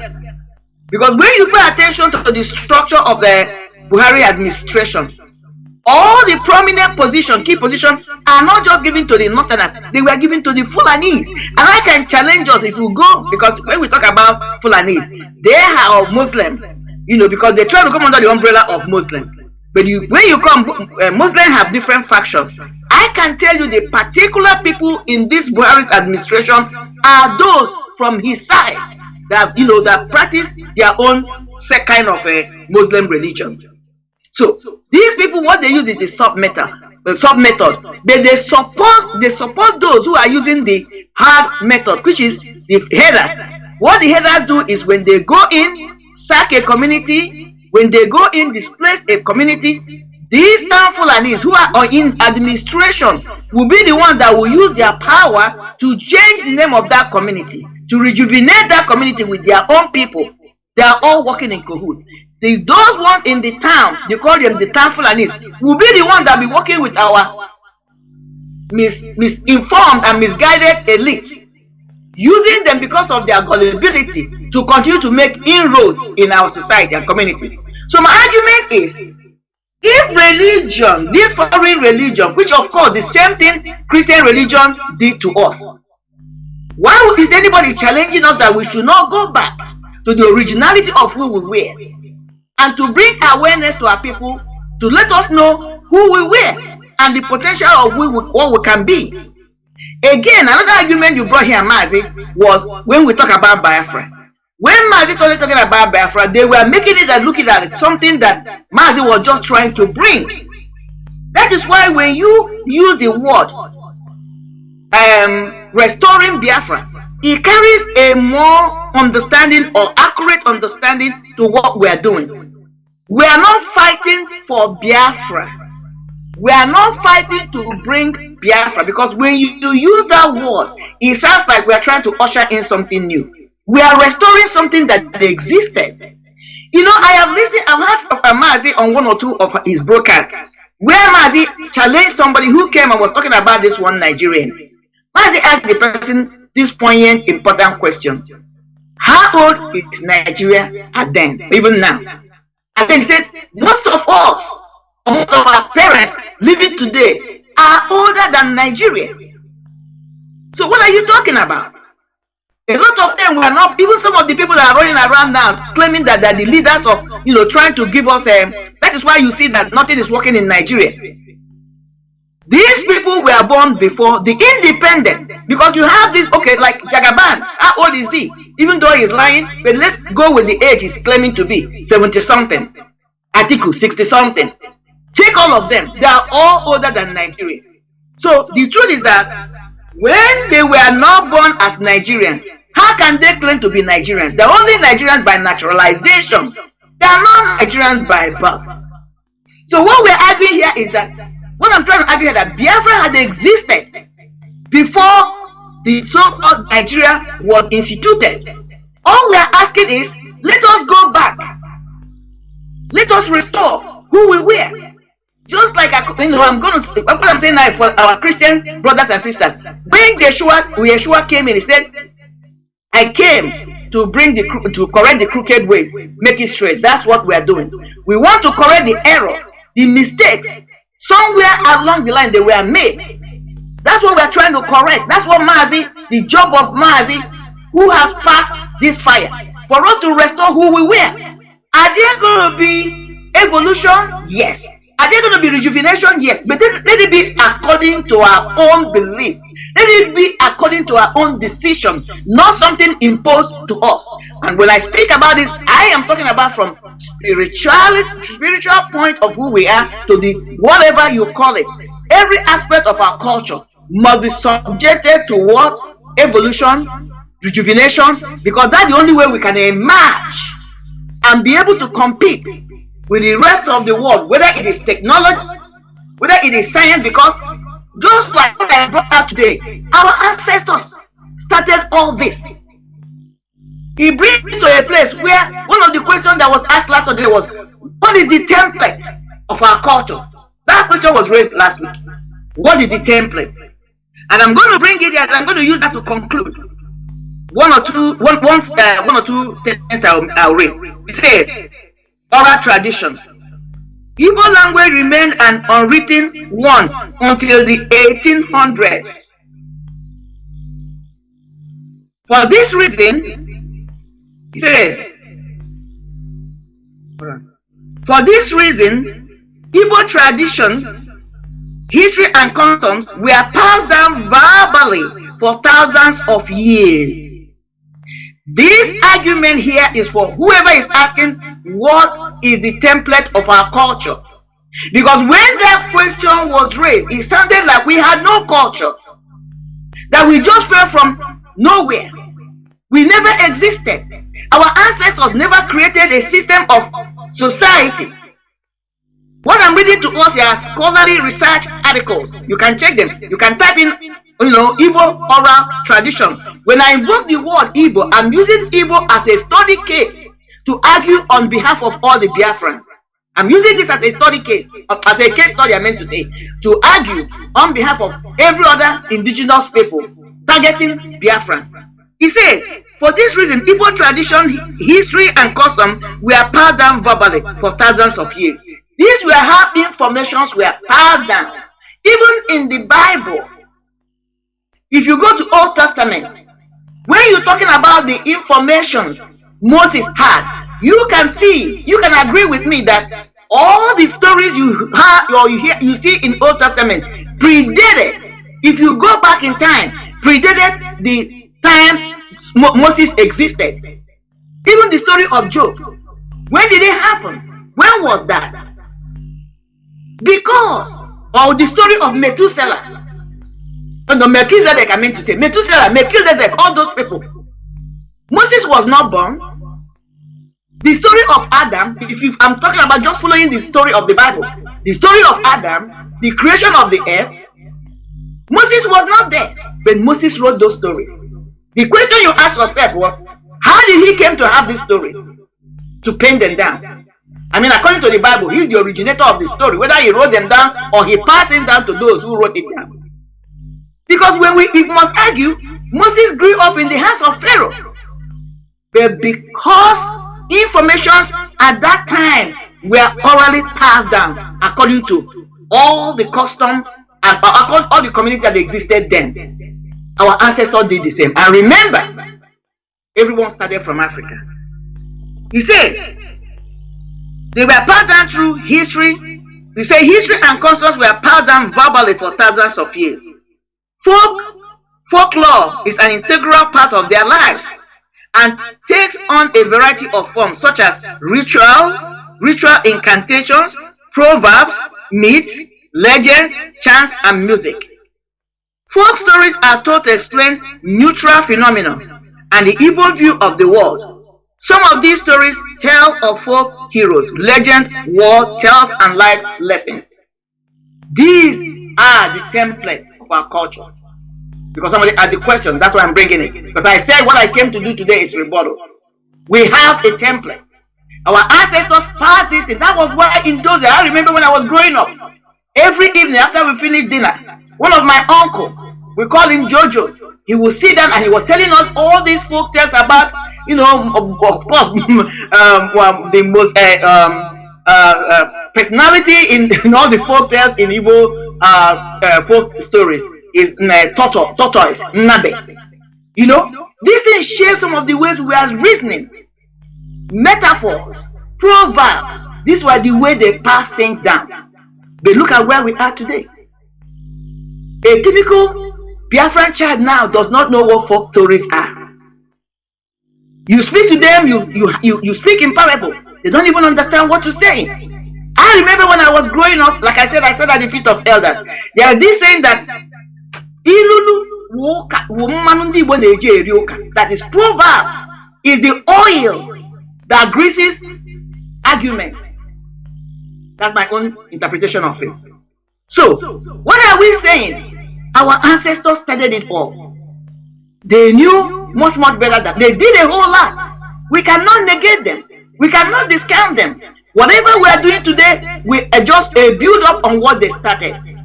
They may not have been perfect. Even in the next 100 and 200 years, if our children look back today, they will look at us as being imperfect because nothing is perfect. The world we are in is not perfect. Look back 10 years, 150 years ago, and when our parents were operating with analog telephone, when you look at analog telephone today, it looks stupid. But at that time, that was the in thing. That's how civilization, that's how technology has been evolving. So we must go back, pick our pieces, and let it go through this evolution. Let it go through rejuvenation, but through our own belief systems, so that we can be able to bring it forefront, because through that we will have all the full meaning of how our world operates, and then be able to compete with the other worlds like Chinese, Japanese, Europe, and all that. And I'm going to rest my case here today as we continue to go with this program. Thank you all for listening, and I'm going to yield back as we listen from our listeners. Thank you, Mazi. Biafrans and lovers of freedom, we are going to go into just few minutes break, and I will replay this broadcast on Wednesday. You know, I will go into, or we shall go into a few minutes break, so that when I come back, our lines will be open in order to also for you to call in to air your views. You can be writing and inboxing your idea, no problem about it, but you can also call.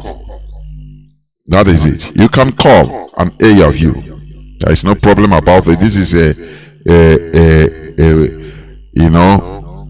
public radio, family radio, just like the parliament. As long as it's not on personal attack, as long as it is not for recrimination, animosity, no, we can make a valid argument and people will listen. Please do not go away. We shall be right back. Religion is supposed to be the means of peace, attaining peace. But in practicality, in reality today, every religion has got a base of fundamentalism and involved in terrorism. Can he not make an attempt to create a new world order where there is no religion at all?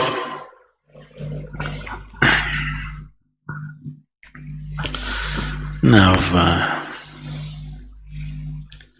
what you unfortunately know as religion in the world today is just somebody's belief systems. Somebody believes God is round, somebody believes God is square, somebody else believes he's a triangle. That's the situation, isn't it? And you must understand this. Once you start believing in something which is not yet a reality for you, you are bound to be in conflict with somebody else, because somebody else is bound to believe something else. No, I believe in my God, but I am not a violent person, I will not fight with anybody. All this is just make-up. If they provoke you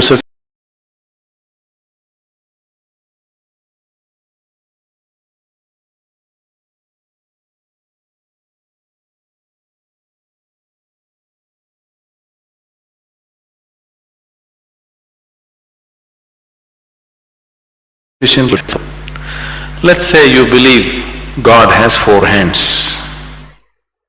I believe God has no hands. Tomorrow, out of your love for God, you put 100 feet tall statue in Coimbatore city, of course with 4 hands. But suddenly I feel so hurt. These 4 hands look so ugly because God actually has no hands. Because that's my belief. So tonight I will go to that statue. I don't intend to cause any damage to your God, just to make him the way he really is, without hands. So I just cut off the 4 hands. Tomorrow what will happen to you? You want to cut off my hands, isn't it? Simply because you believe one thing, I believe something else.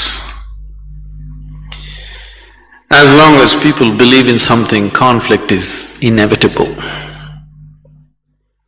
Because you may say, no, we are all brothers, we are all one, everything is okay with us. All this bye-bye stuff, when we really have to come to a point, when I believe what I believe is right, I will try to manifest it. I will try to make it a common thing everywhere, isn't it? Yes? Once I believe what I believe is the truth, naturally I will try to impose it on other people. I don't call it imposition, I call it saving you from ignorance. Yes or no? Once I firmly believe that this is the way God is, I will try to put it on to you, just to save you, not to hurt you.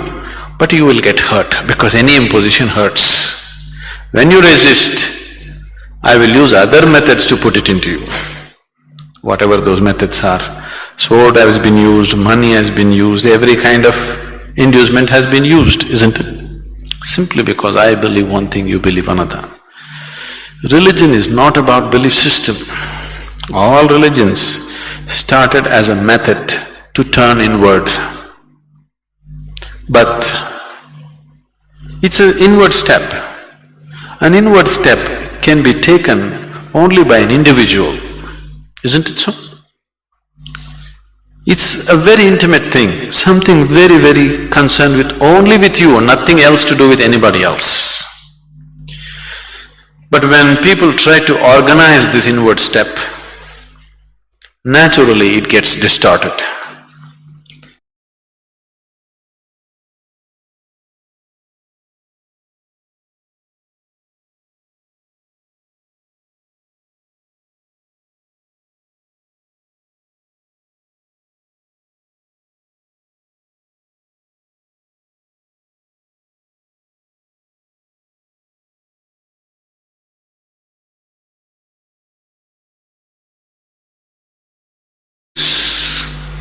Because if you have to take an inward step, you have to transform yourself. If you have to believe something, you don't have to transform yourself. You can do whatever nonsense you want and still believe God is up in the heaven, isn't it? Yes? The crudest people, the cruelest people on the planet have always been talking about God, isn't it so? Yes or no?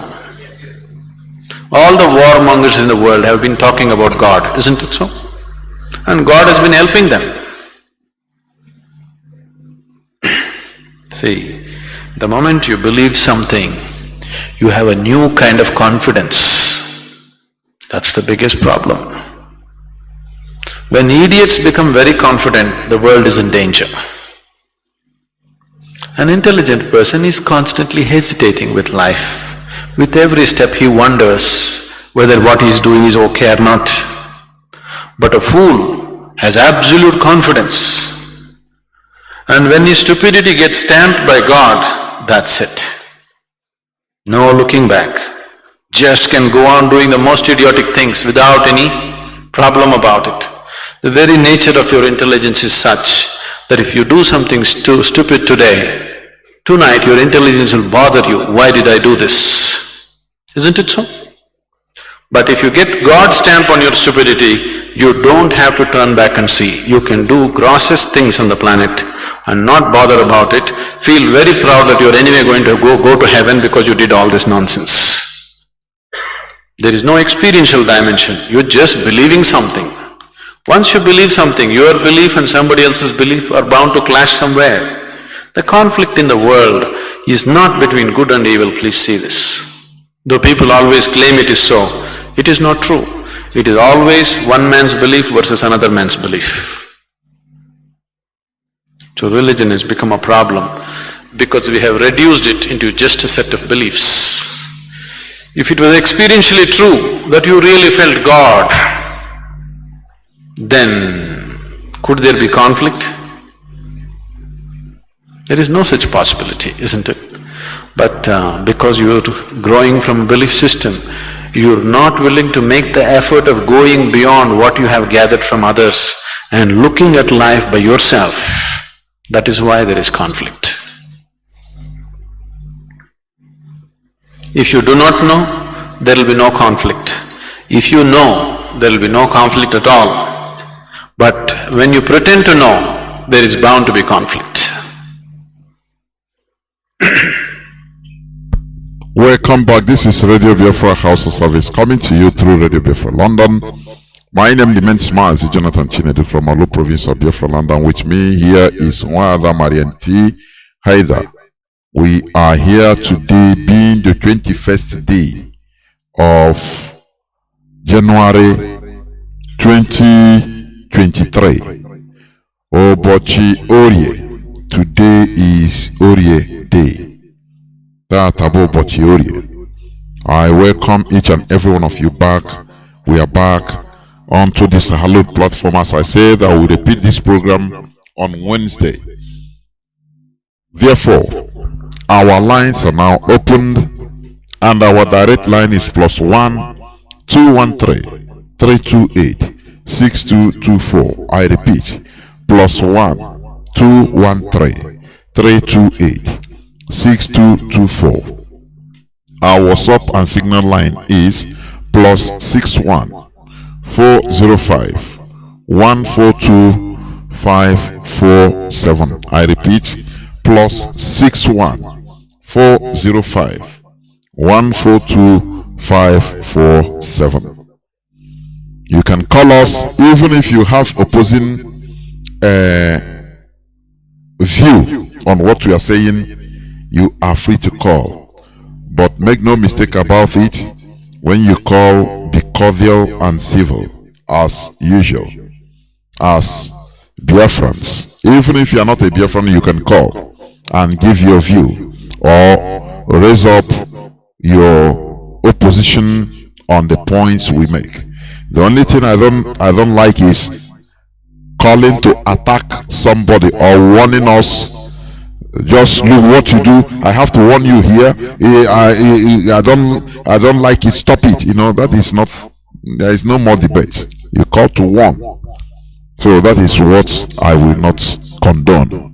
But once you call in order to make your point, no matter how opposing it is, I'm telling you, we will continue with it, because this is just like the parliament.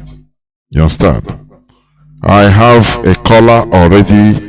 Caller on WhatsApp. Welcome to the program. Can you hear me?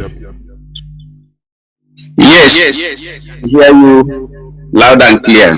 There we Mazi Jonathan, good evening. There we Mazi. God bless you abundantly. I'm enjoying your program, and I hope every other Biafrans is enjoying this program.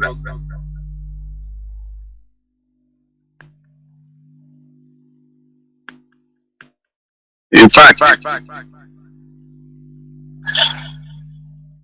you have always been hitting on a particular issue, and this issue is exactly what is holding us down as a people. Religion. Every of your program I have been listening all these years centered mainly on this particular issue, which Europeans reformed and bring to make us blind and remove us from our original state of knowing our God in particular, because as far as I'm concerned, I know that Ndi Igbo that I used to know in the 50s and 60s does not believe in going to heaven. We believe in reincarnation. The way of going to heaven is from the Roman Empire, which they use in convincing their soldier that if they die in the cause of protecting the empire by way of fighting other countries of infidels, possibly, that when they die, they will go to heaven. And that is how this heaven issue find itself into the so-called Christianity. But there's one point I want to raise here.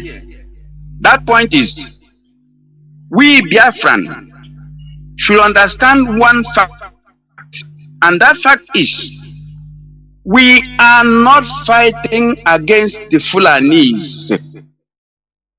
We are fighting against Britain. Britain is the problem of Ndi Igbo. Remember, every Biafran listening to me this night, it was Britain, England, that caused the fall of Roman Empire. And the instrument they use in causing the fall of Roman Empire is prostitutes. They applied prostitutes. They recruited prostitutes in England. Millions of them, thousands of them, send them in the war front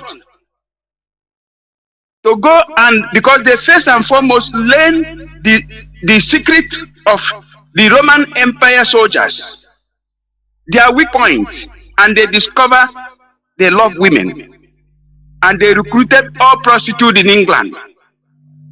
By the time the Roman Empire was having an affair with this prostitute, the English soldiers were fighting them in the sea, the supply route.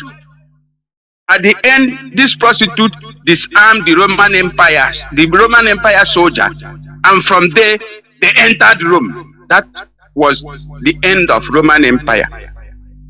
They now switched to religion. So I want to remind we Biafrans, we are fighting against intelligent people of English people. They caused the fall of Roman Empire, and the same England and Britain caused the fall of Napoleon Bonaparte in the War of Waterloo. They even captured Napoleon Bonaparte, sent him to one island, I can't remember, or St. Catherine or whatever. That is where they buried him. And that gives them the name Great Britain. So what I want to remind the Biafrans, the war we are fighting is not a child play. Britain believes in using every other means to win any war. They are not moral. They use every other means, any means available to them to win war. The important thing is winning the war. That is what is important to them. So we Biafran have to get ready, because we are fighting against a very intelligent group of people. Because he who defeated Roman Empire and defeated Napoleon Bonaparte is the greatest. That is why they are all over the world. As soon as they defeated Roman Empire and defeated Napoleon Bonaparte, they went in straight away to begin to install kings all over the world. Saudi Arabia, they installed the king there. Even Napoli here, in Napoli, Italy here, they installed the kings here. King of Caserta, King of Napoli called Carlo III. They were the people that installed those kings. In fact, this same Britain was the one that created Belgium. This Belgium you see today, it was Britain that created Belgium. Southern Netherlands and Northern France, joining them together to create what we call Belgium, and handed it over to King Leopold. So you can see how intelligent they are. Why I'm referring us to this issue is that we have to be awakened. We have to look for Ahithophel or the next man that Absalom took his counsel. We have to look for Ahithophel of our time, because the battle is so crucial. We are fighting with Britain, not the Fulani. Fulani are nobody in comparing with Ndibo. Fulani are nobody. Britain is behind them. That is why they are fighting themselves now, because Fulani is trying to tell them, you promise us, and they say we didn't promise you, and they're now playing all these games they are playing in Nigeria today. There is a fight between the two. So today's program centered on mainly religion, and this religion is what they use in conquering us, thanks to Nnamdi Kanu. Because I remember the time he was trying to dabble into this issue of religion. Uche Mofo was saying no, because he is a staunch Catholic member. He said no, don't go there. You know I'm a Catholic. One day, this man rebelled. I said, no, if I fail to talk about issue of religion, then everything I'm saying is nonsense. So this issue you are raising every other time is the main cause of our problem today. That is why we have been made a sacrificial. Igbo people are peaceful, worshipping Chukwokika Diama in their own way until these vampires and vandals came in. Please, my brother, continue on this program, and I'm asking all Biafrans to keep listening on this Saturday dinner, because I call it a dinner. A dinner, a very fine dinner. That is what we are taking every Saturday. Continue on this program so that at the end, if it is 1,000 that can be able to be converted, this 1,000 can make a very serious impact, because our people have been conquered spiritually. Because remember, religion is an instrument of conquest and slavery. Spiritual slavery is the worst thing you can suffer in your life. Once you are enslaved spiritually, you are finished. Thank you. I leave it so far here. Next week we'll continue. Thank you. God bless you abundantly, my brother. There were Mazi. There were. Thank you. There is something I want to also reiterate here, please. The reason why we are doing what we are doing is not to cast aspersion or to put disrespect. No. I have been reiterating on this. We have no apology anyway. Without going back to our values, we cannot be in a bunch. You understand me? Just check Google on developed countries in this world, advanced countries in this world. Just Google and see. Check each of their religion. Just check whether any great country is great because of foreign religion. You see that they practice what they are originally. If a country could be great through foreign religion, you know, Israel would have gone back. Israel is just part of Europe. Let me put it like that. Because people that have stayed thousands of years in Europe, they are just like indigenous people. Thousands of years. But they said no. Even to the extent their language, the language, Jewish language that was Hebrew, that was lost, they had to revive it. It's a tedious work. It's not something easy. they have to take it as a job, as a duty to revive their language and start answering who they are, their originality. Check the whole advanced countries. You don't see anyone that is advanced, any advanced country that is advanced or that is going solely on foreign ideology or foreign religion. It's impossible. It's impossible. You don't check it. I've cross-checked everything. I see it. All of them there. The Americans you are seeing today, they are Europeans. So it's the same thing. Check other Asian countries. Check why is Dubai doing great? United Arab Emirates. Why is it doing great?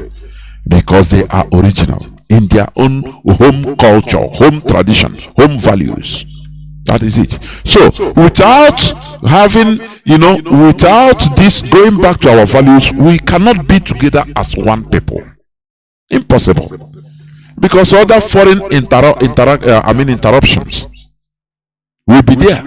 Foreign influences will be there direct. Before you adhere to to what we are doing, you have to ask your foreign master, what do you think? And he will advise you. He will order you. That is the reality. That is why we are doing what we are doing. Please. Caller on signal, can you hear me? Caller on signal. Welcome to the program. Can you hear me? There, woman, go on, please. Very long time because to switch on the radio is very difficult. You say? Mazi, repeat. I couldn't hear you. Sorry. No, to connect for your line is very, very difficult. Sometimes very, very engaged, very busy all the time. Okay. So I've been calling all the while to connect, but even last Saturday I tried everything possible to connect, but I couldn't. Yeah, Mazi, it's not. I cannot take two. As you are talking, another person is calling on top. Do I have to drop you? Yeah, I know. That's it. I understand. Go on. It's the same. I understand. So, my dear brother, my dear sister, good evening from here. My name is Amy Chris. I'm calling from Italy. Yeah, what we have said, and even last Saturday, it is obvious that we must be saying something of that nature to redeem ourselves from this stupidity. By saying that we have to go back to our originality. Let me give you an example. Those that live in Italy here, because the black people in general, when I say black people, but especially Nigerians or Africans, and we are conscious of difference of 1 cent or €1 or anything different from the or whatever they are talking about the price. You know that Chinese are selling egusi and ogbono in this country. Then our people will leave our people, go and buy the ogbono, other food from the Chinese. And now, what made them to go there? Maybe Nigerian man or African man are selling his own, or Igbo man selling his own, maybe €2, 20 cents. While Chinese are selling €2. So for that reason, they will go to that China and buy it and say it's cheap there. But I give them an example because they are living in Italy here. If you Italian clothes and Chinese clothes and tell Italian person to buy both of them, if the Italian cloth is €15 and China cloth is €10, the Italian person will definitely buy the Italian product. That is their value, who they are. They will prefer things made by themselves than anything foreign. That is what the mentality we have in ourselves. Because if we don't value what we have, you think that we don't value what you have. Now, coming back to our religion, or who we are, our tradition, whatever they call it, tradition and religion are the same thing. We have to begin to value what we have and value ourselves. like our brother that called last time and said, demanding who is our ancestors. Very, very boring, very, very annoying asking that question because it seems that he has no lineage. He has no grandfather, grandfather, or whoever. He has none by asking such questions. But what led them to go this camp people? Believe me, that person might be gone to America at the age of 11 years. Are being indoctrinated with a European culture or American culture. And what the Homer, believe me, he knows nothing about our people. Because the research I'm making now, trying to find out that those come back to teach this religion to our people are those that they took at the age of 11 years to our land and take them to America, to Europe, indoctrinate them and bring them back. Example of that person is Samuel Ajao Crowther.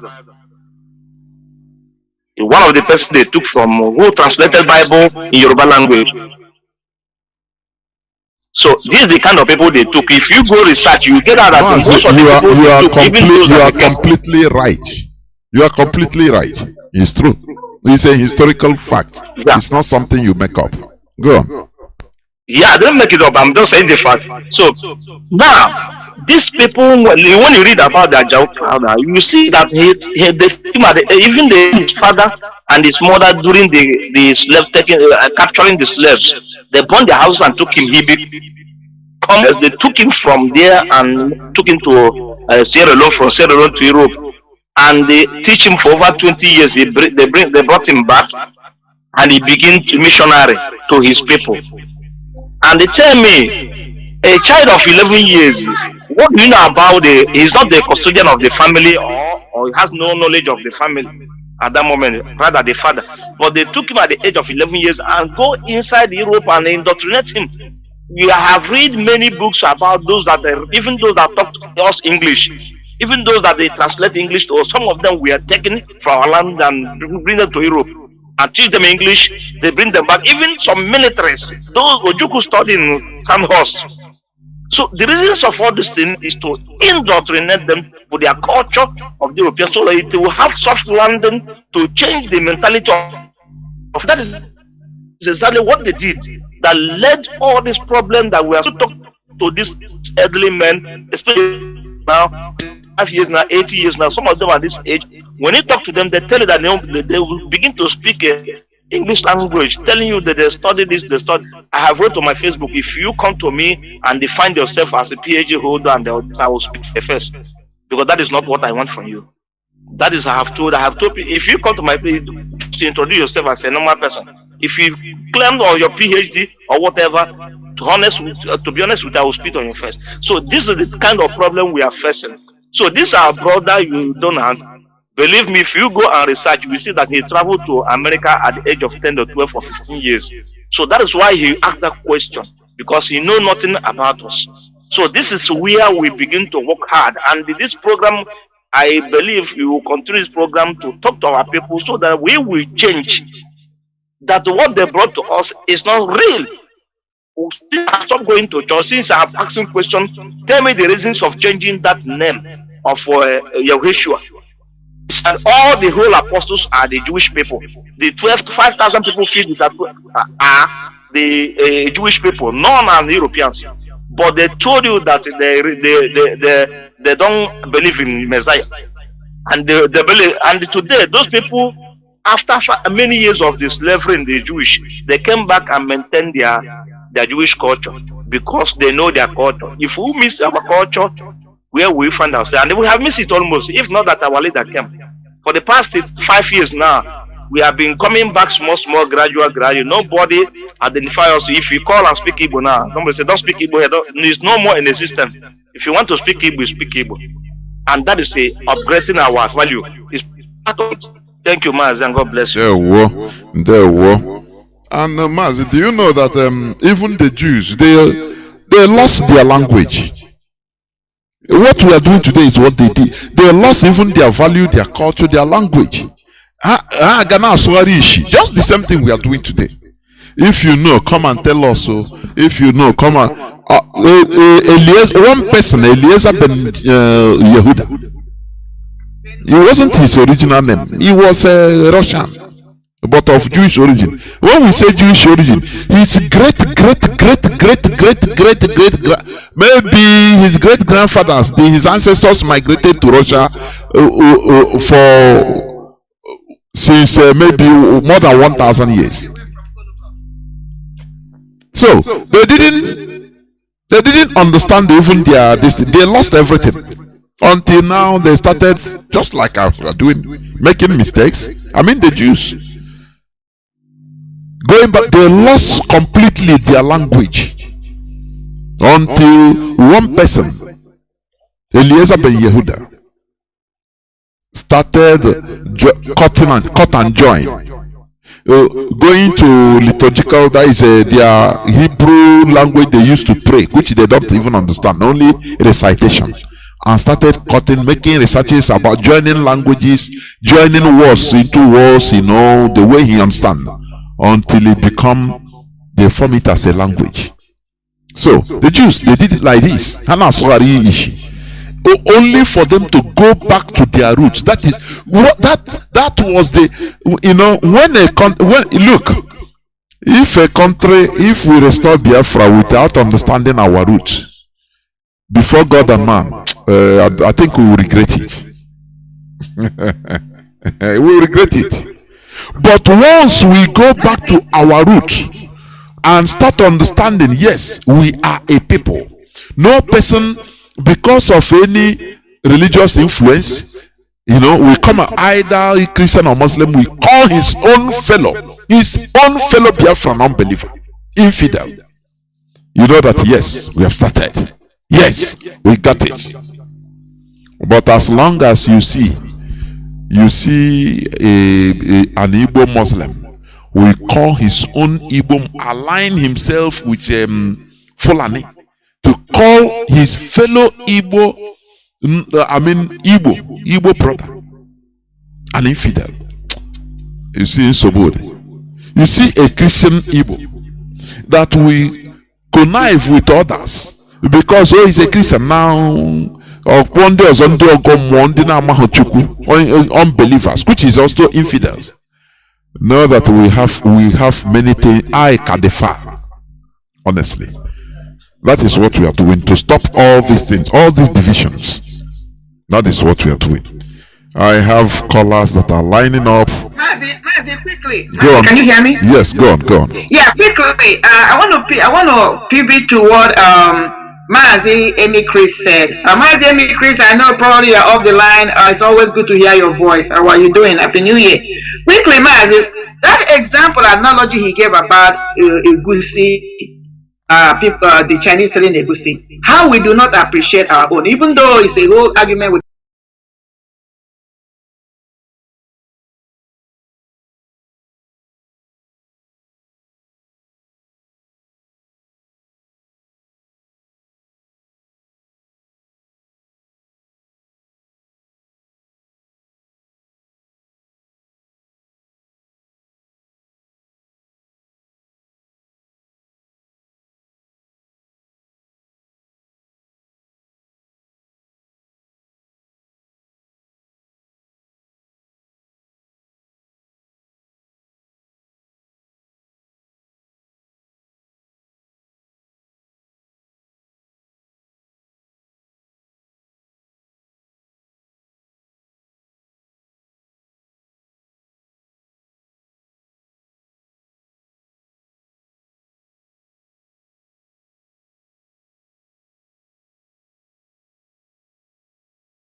can have on the other side. But let me go with the argument he came in with.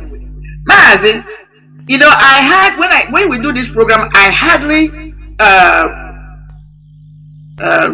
react to it. But what he just said is what is making me to say this. We find it very with the argument he came in with. Mazi, you know, I had when we do this program, I hardly react to it. But what he just said is what is making me to say this. We finally react to it. But what he just said is what is making me to say this. We find it very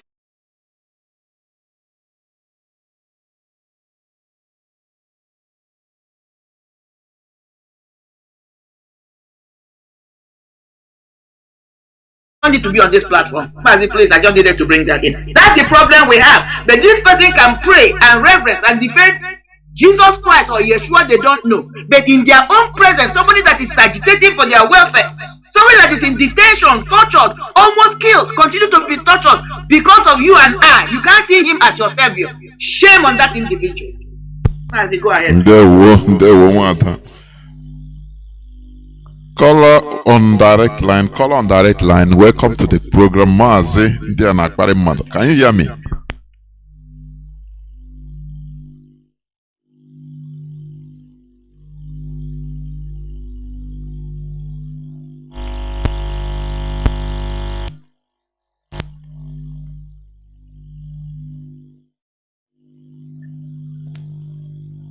Okay, if you're hearing me, let me. Okay, I can.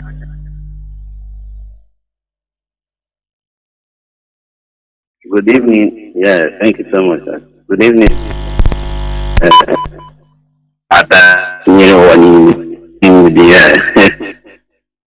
For us in Mazi, actually, let me ask this question precisely. I think it's all about this. As in our lingua, they said firewood from every section of village, you know. Food, get the food ready for the people, which is now the question is this: how come that this Spanish man called Jesus, turned to be the one people will be using here to create incitement that will make me feel like burning down the churches down here? Let me come back again. What I'm saying is this. Now, somebody somewhere in Spain, like I've read, I don't know if it is true, but I know some sense of truth inside it. Now, said his name is Jesus from Messiah, like Moni said. Now, he came down to Nigeria, precisely. Every morning that I'm going to hustle and earn my casual living, some idiot, a young man, a useful man who said he has studied Cambridge and sitting down every week, he approached me with a leaflet and be telling me, please, Christ loves you. And I'm asking him, who is this Christ? He says it's Jesus. I say, Jesus is from where? He does not know. He's a son of God. Now he came and saw me suffering. I am going out to hustle, and you are giving me that Jesus loves me. In the youth within this circle, the youth does not have any ticket that belongs to them from the government or from this Jesus. He goes around using this ticket on a high purchase, and you are coming to approach me in the morning going to hustle that I should take leaflet. If you can join, I say, let me ask this question. Is there no time I begin to tell the whole world that Christianity is inciting, this negative understanding in me that to start killing them, and we bring in a court that will justify all this? Because before you end your presentation, you said that this particular issue of religion is obliterating so many people's ideology. Is it not obliterating my own? Do I not have right? I say, let me ask you, do I not have right to sue these people and let them stop disturbing? Because anything that is they have to do mama for Mazi, let me see.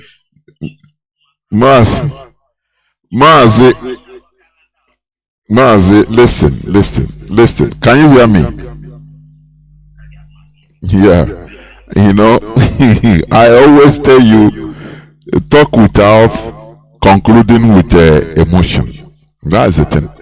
This is what has been imposed in us. It's not easy. For over 100 years, almost 200 years. So it's not something that you are going to do by fighting. No. It's conviction. By giving people facts. So this is what we are doing. It's not about suing. You can sorry, I don't know. You are on direct line, please. I don't know whether you can log off so that you can listen, or I don't know whether you finish talking, you continue speaking. Continue speaking until you're okay. Because on our freedom for now. Okay. No, the issue is, do you think if Mazi Nnamdi Kanu didn't have the patience, do you think that we will be where we are today? Many people called him names openly on a direct line. Many people warned him, death threats, stop calling for war. You want to war for Ndibo.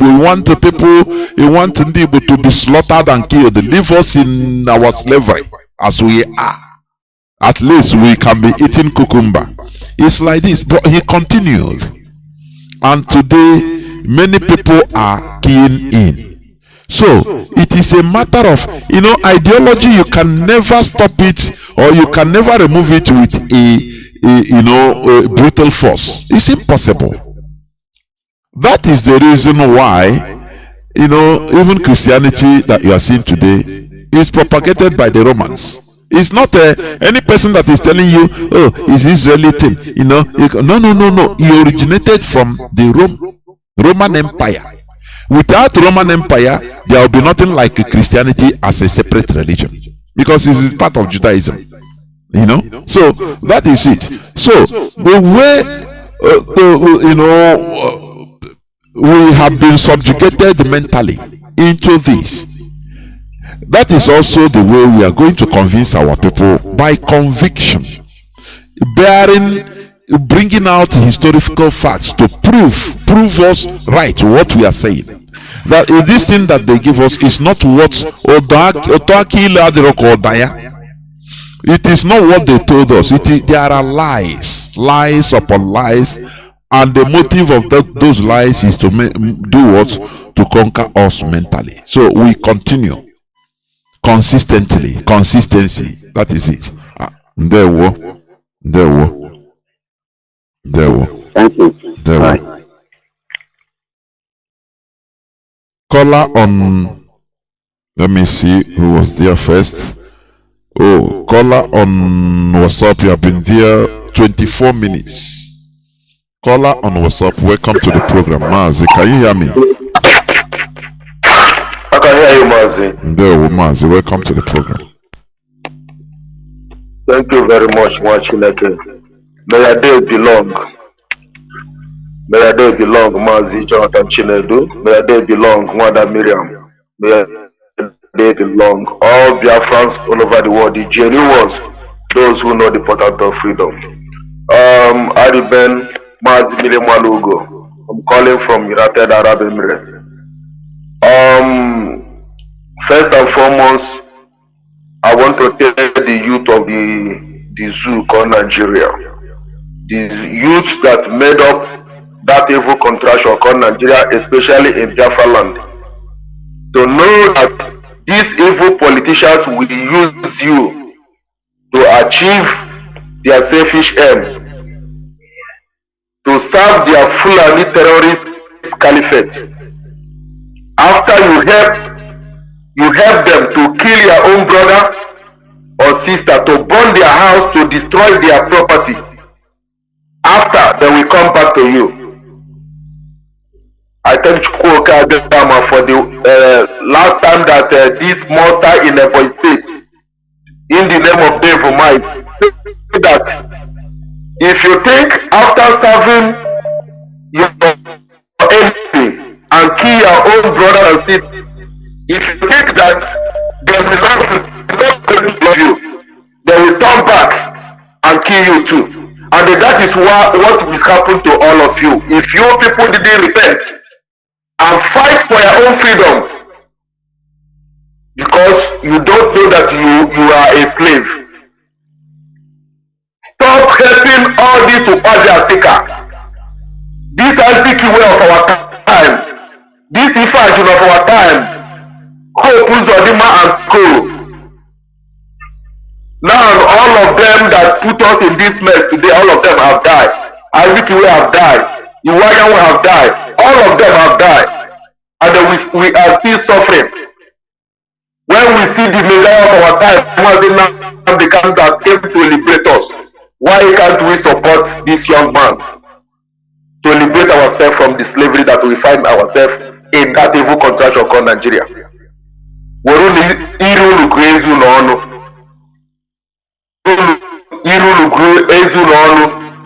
youth, especially in Biafra land. Mazi Jonathan Chideri for the topic of today about the abominable religion that white people use to slave black Africa mentally. As I'm always say, Christianity is the worst thing that happened to black Africa. Because that very religion destroys the brain of our people. Last time on your program that one of our brother, an elderly man, came up and asked what achievement that our ancestors may have achieved. I shed tears for that our brother.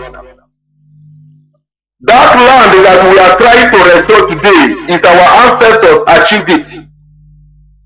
That place you call your homeland is our ancestors achieved it. That food that you are eating today, apple, G, or all this egusi that you are eating today is your ancestors Olugu. And the many things today is what your ancestors achieved. And the very other things that I cannot be mentioned in this platform because of time. And let me tell you people, if you watch very carefully today in our land, the so-called Christianity people die prematurely. They die prematurely because of what? They are against our ancestors. They are against those who bring them into this earth. They are against our land.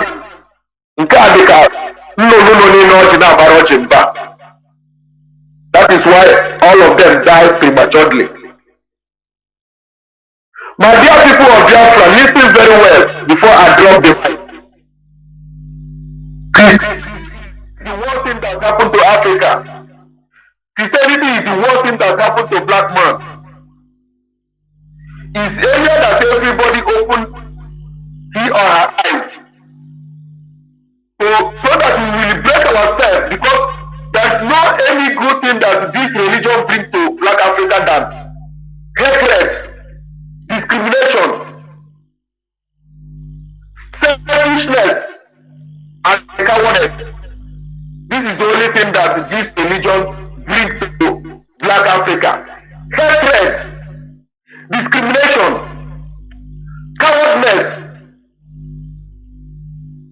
So, it's area that we open our eyes and liberate ourselves from this rubbish, because it's not our culture.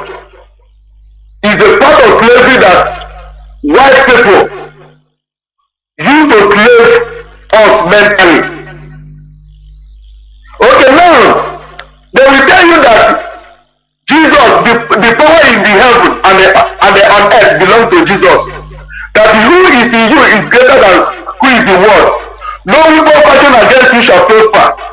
But 4 days ago, the enemy burned a reverend father alive. Jesus is nowhere to be found. These Fulani terrorists will come inside the church and they slaughter all of you. Jesus is nowhere to be found. Where is the power of that so-called Jesus? Why can't you ask yourself question? Where is the power of the so-called Jesus, that all the power in the heaven and earth belongs to him? No weapon fashioned against you shall prosper. Where is the power? They will come inside church and slaughter you.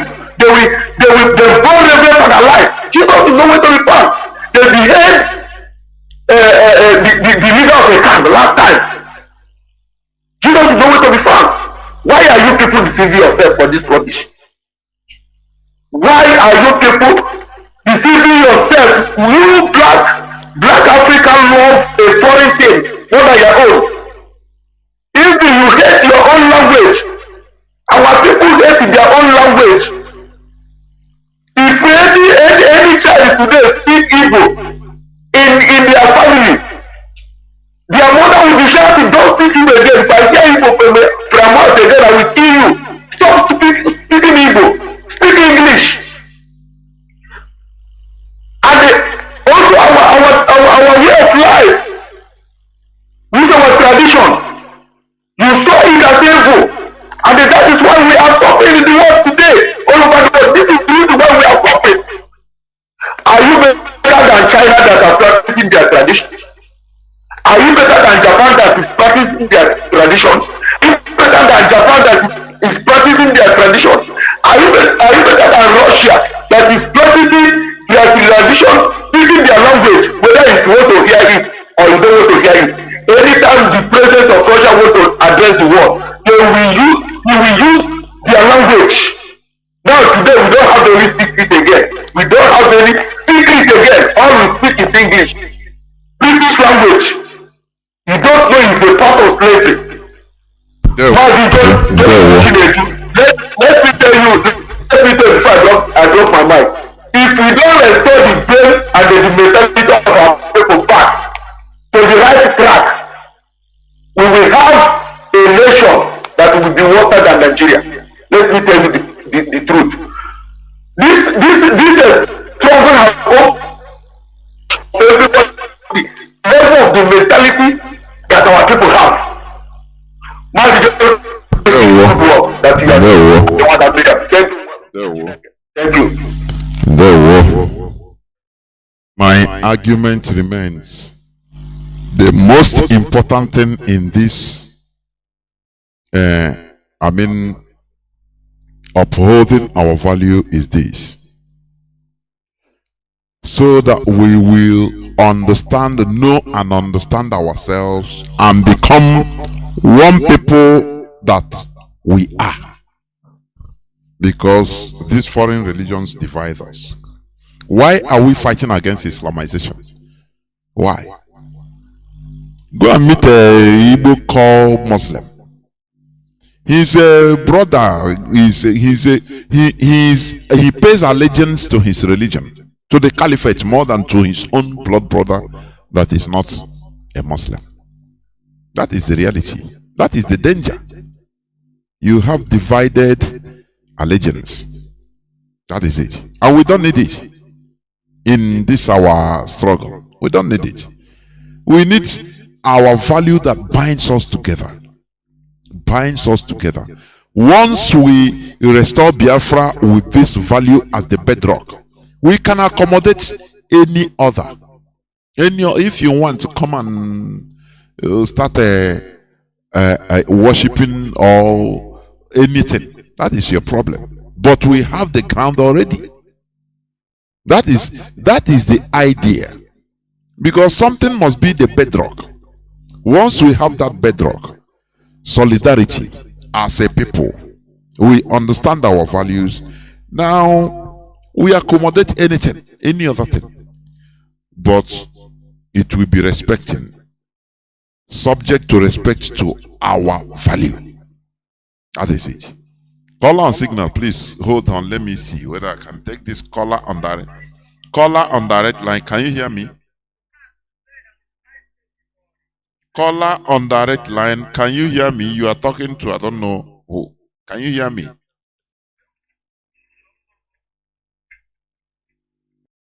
Caller on direct line. Can you hear me?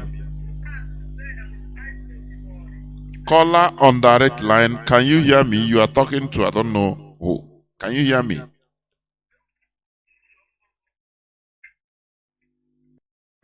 Caller on direct line. Can you hear me? Caller on direct line, can you hear me? You are talking to I don't know who. Can you hear me?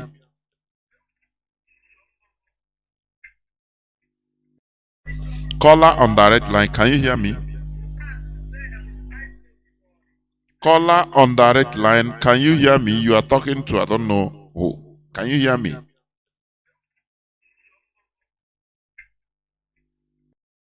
Caller on direct line, can you hear me? Caller on direct line, can you hear me? You are talking to I don't know who. Can you hear me?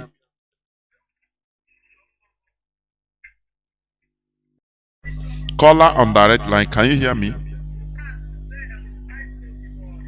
Caller on direct line, can you hear me? You are talking to I don't know who. Can you hear me?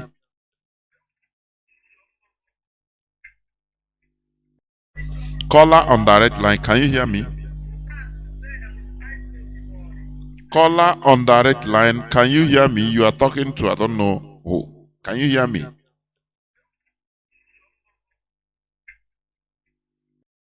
Caller on direct line, can you hear me?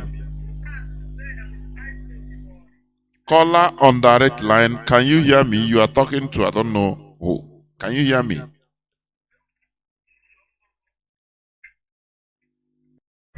Caller on direct line, can you hear me? Caller on direct line, can you hear me? You are talking to I don't know who. Can you hear me?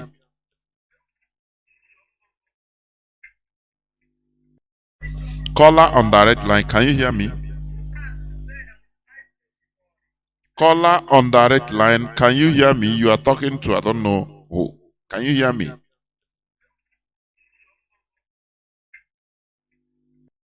Caller on direct line, can you hear me? Caller on direct line, can you hear me? You are talking to I don't know who. Can you hear me?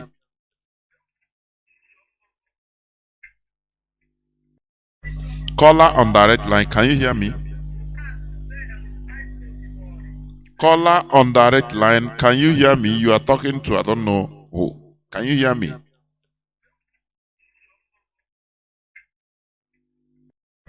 Caller on direct line, can you hear me?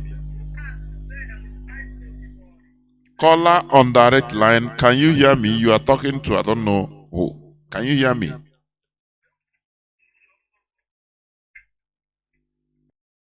Caller on direct line, can you hear me? Caller on direct line, can you hear me? You are talking to I don't know who. Can you hear me?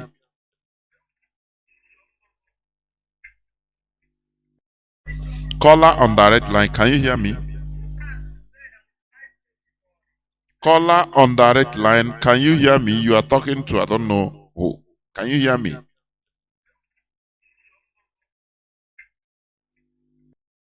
Caller on direct line, can you hear me? Caller on direct line, can you hear me? You are talking to I don't know who. Can you hear me?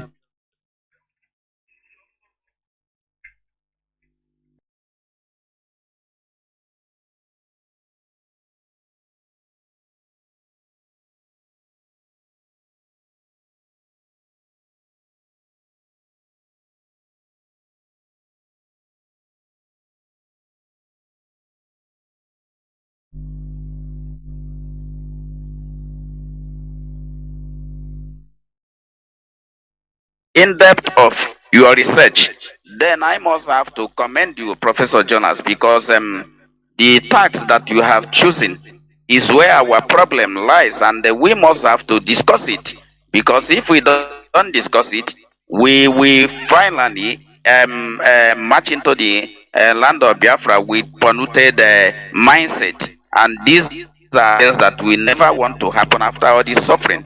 Now, if you look at the historical antecedents that you highlighted, now we can see what happened during the reign of the Roman Empire. How they subjugate the Jews, how they divided them, how they tried to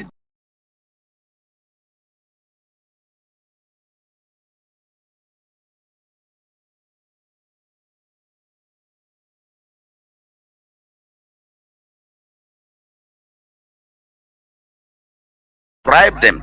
And I must tell you one thing. One thing I want to tell you is, for you to divide the people is can only be possible by greed and the self. So it is those selfish and the greedy one among the Jews that made it possible for the Roman Empire to be able to penetrate them and get them divided. Can you imagine that a single unit of people, that is the Jews, where they call them different kind of names. Some they call them scribe, some they call them Pharisees, the Sadducees, but they are one people and they are Jews. They lost everything because they were conquered for thousands of years. In our own case, we were not really conquered, but we were colonized. I think that we even have an advantage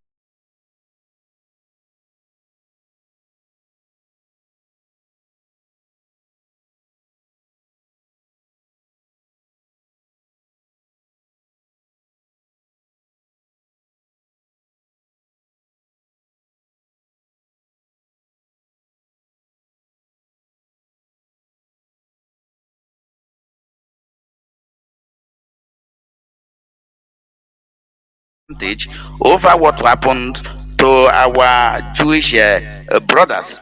So,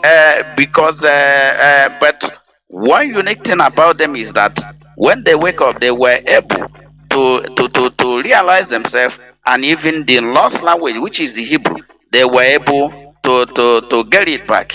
That is one thing that we must have to look upon, because if we allow what is our land, you and wait not be that one which now use every avenues, every known avenues to try to propagate this. They use everything within their disposal because they are empowered to subjugate and intimidate our people into total submission. And it is only by what we are doing that we are now regaining our value. And that is why sometimes when people try to come up and say, why are we talking about religion? Where we shy away from is where the problem is. So we must have to discuss it, because human value is the basis of technological, economical, political, cultural, and any kind of advancement. That is the basis. Without it is not something that is achieved by mimicking. You don't do it.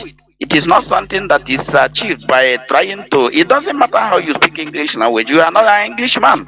So that is what we have to understand. So, Professor Jonas, I must have to thank you and encourage you to keep doing this great and a good job. We have to keep adding our voice in our own little way in this gospel. Thank you so much. Keep on keeping on. Biafra is here. We must continue and almost say Biafra. Oh, hey, Biafra. There we go. Thank you. Caller on WhatsApp. Can you hear me? Caller on WhatsApp. Are you there? Coming out here. There where you are. Go I on. can hear you, man. Go on, please. There we welcome to the program. The Kwarage.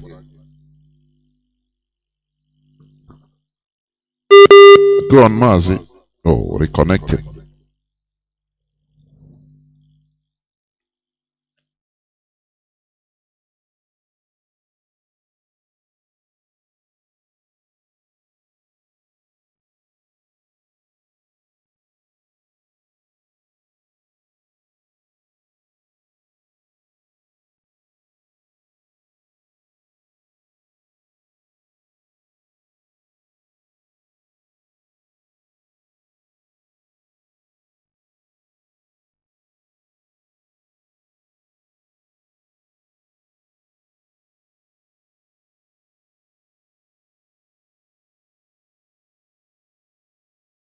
Distorted. Now we want to do our religion on the street. Religion cannot be done on the street. It can only be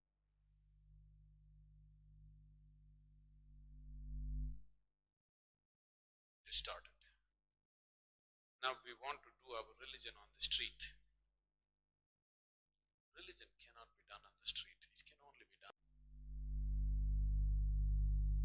started. Now we want to do our religion on the street. Religion cannot be done on the street. It can only be done with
And now it now bring to me that this Cain killed his brother Abel, and they say God said to him, God put a tag on his face and say nobody should kill him. And they tell us that this is at the first fruit of Adam and Eve. So who are those people they are telling that nobody should kill them? You see, who are those people they are telling that where they will run to, nobody will kill them? So when I check this, I say yes, they have edited everything and they have lied. And they have put where that we them that will make them to Mazi, they mixed even mixed with mythology with everything. Their own Greek Roman mythology to everything. You know, so that is what they. That is why my argument is this: that the origin of Christianity is not in Israel; it is in Rome. That's it. Any person that can dispute it, let him come. Let us say it in detail. The origin of Christianity is in Rome, because it's them that change everything, you know, and started. They changed the whole narratives and separated that thing from the Judaism is supposed to be. And that is when they started using it as a weapon of war, of conquest. Motivation, ideology for conquest, because they saw that they cannot stop it through brutal force. Mazi, go on, please. Yes, I come to conclusion that the whole religion on this earth, most of them are to subdue people and for conquest. That is what people's religion is. And when you watch all the whole nation today, they are progressing. They went back to their own religion. And you see those that take this religion are not progressing. The people that take this religion are not progressing. But those that go back to their own religion, that they never allow their religion to go out from them, they are progressing. How can today now, as an Igbo man today, I believe in reincarnation. I believe that when I die, I will come out again. Come and finish what I stopped doing. And somebody come and tell me that I will go to heaven. And the man that tell me that I will go to heaven will still ask me to obtain visa before I will come to his country. And the man still doing what? The man still doing what? Deporting my own people back home. The man that will show me how to go to heaven. So when I watch all those things give me concern. He told me that everything they are doing is to subdue us, to make us not to understand, to make us not to be who we are. Just that if our people can wake up and sharp their brain and understand what is going on, they will really know that this life we come for a great thing, to do that great thing. And when we go, as we are talking about Azikiwe today, nobody will hear the story of Azikiwe if not this Radio Biafra and our leader. People were rating Azikiwe as one of the highest Igbo man on the earth, without knowing that this man came to destroy us for his selfish interest. People don't know without Radio Biafra. So we keep on telling our people to keep on coming to this radio, and may God keep on giving you people the wisdom to be coming here to be sharing with us day and night, so that some of our people will understand. Just that they only be lazy in doing some things that they're not supposed to do, watching other things, instead of them to bring their own time to know that they will never do progress in that country. You see what Obi we are saying in the Chatham House, what they are doing there. I don't want to go there because of today's one. Just thank you. Keep on doing what you are doing. May our chief bless you. There, Mazi. Thank you. This is where I'm going to switch off the phones. One other, please come in for your closing remark. Do not worry also, I'll replay this and fix the fixable. There. Yeah, quickly, I'm going to close by using two arguments. One is just what my brother asked the question, the last caller now talked about the Christian. I'm going to address that and then I will end up. Now, I want to address it because when I was a practicing Christian, I wrote a spiritual article on that matter. So I did a heavy research on it. When we begin to exploit this and go to the spiritual aspect of the ancient people, if you see that creation, the Genesis chapter 1, you begin to make a whole lot of sense. Now, what one must understand that when you talk about era, these are era, and you can pick it up, and whatever I'm trying to use to make this argument, I'm going to cite them from the Bible because I'm addressing our Christian brothers and sisters. If you go to the book of Hebrews chapter 1, chapter 2, you will let you know that when they're talking about the end of the world, it's not the end of the physical world because this world has been existing for millions of years, even as I cited earlier on. But it's talking about ages or era or time, span of time. Genesis chapter, Hebrew chapter 7, 8 will argue that, telling you that like Adam's time was a particular era. Melchizedek's time was a particular era. Methuselah's time was a particular era. Now you have the era of Yeshua, because even in that Hebrew, the Bible argued that if the era of Melchizedek was perfect, there wouldn't have been any need for Yeshua to come. So let me get into the main argument. So when you go to Genesis chapter 1, the creation you're looking at there is what is called the fiat creation. I want to establish that. And what you'll be hearing, the persona that did that creation is called God. Or you'll be hearing, and God, in the beginning, God created. Then God said. So now let's get to the kicker, which is the creation of, I'm trying to help my brother with the question he asked. If at the time Cain was back, which the Bible established, and he went towards the east, the Bible established, and he went towards the east. First of all, he told God, he begged God, said, please, don't put this mark on my forehead. Because if you put this mark on my forehead, which would show everyone that I am a cursed human being. Let's start the argument there. If Adam and Eve and their two children, which at the time we are talking, Abel was killed, and the only one is occupying the world, whether it is the world as you knew it or the entire universe, there would have been no need for Cain to make that argument. If anyone, he didn't say it my family or my family, he said, anyone sees me, they will hurt me because of the mark you're going to put on me. After the argument, and then God said, if anybody touches you, I'm going to do so. This is in the Bible. I didn't write the book. Then the Bible continued to say that Cain went towards the east, and there he found a wife and married a wife. That was not his sister. Let me unravel the mystery. These were some of the arguments when I was in church. I wanted to write a book I was going to call The Mysteries of the Deep. These things are embedded in the Bible. But because when we are being taught in Sunday school or in churches, these ministers do not go in depth to really give you what you call Sunday school. What they try to give you, what is going to, pan to whatever they want to achieve, which of course, most of them, they're taking it to business. They don't even bring out the mystery or the spiritual aspect of whatever is in that book. So let's go to Genesis chapter 1, verse 27, which is what is going to say that. But then you go to a backdrop of 26. He said, then God said, let us make man in our own image, to our likeness. Let them, I want us to begin to underline how you can unravel this. Let them, he didn't say let him. Let them have dominion over the fish of the sea. Underline that word, let them. It is plural. He didn't say let us make him.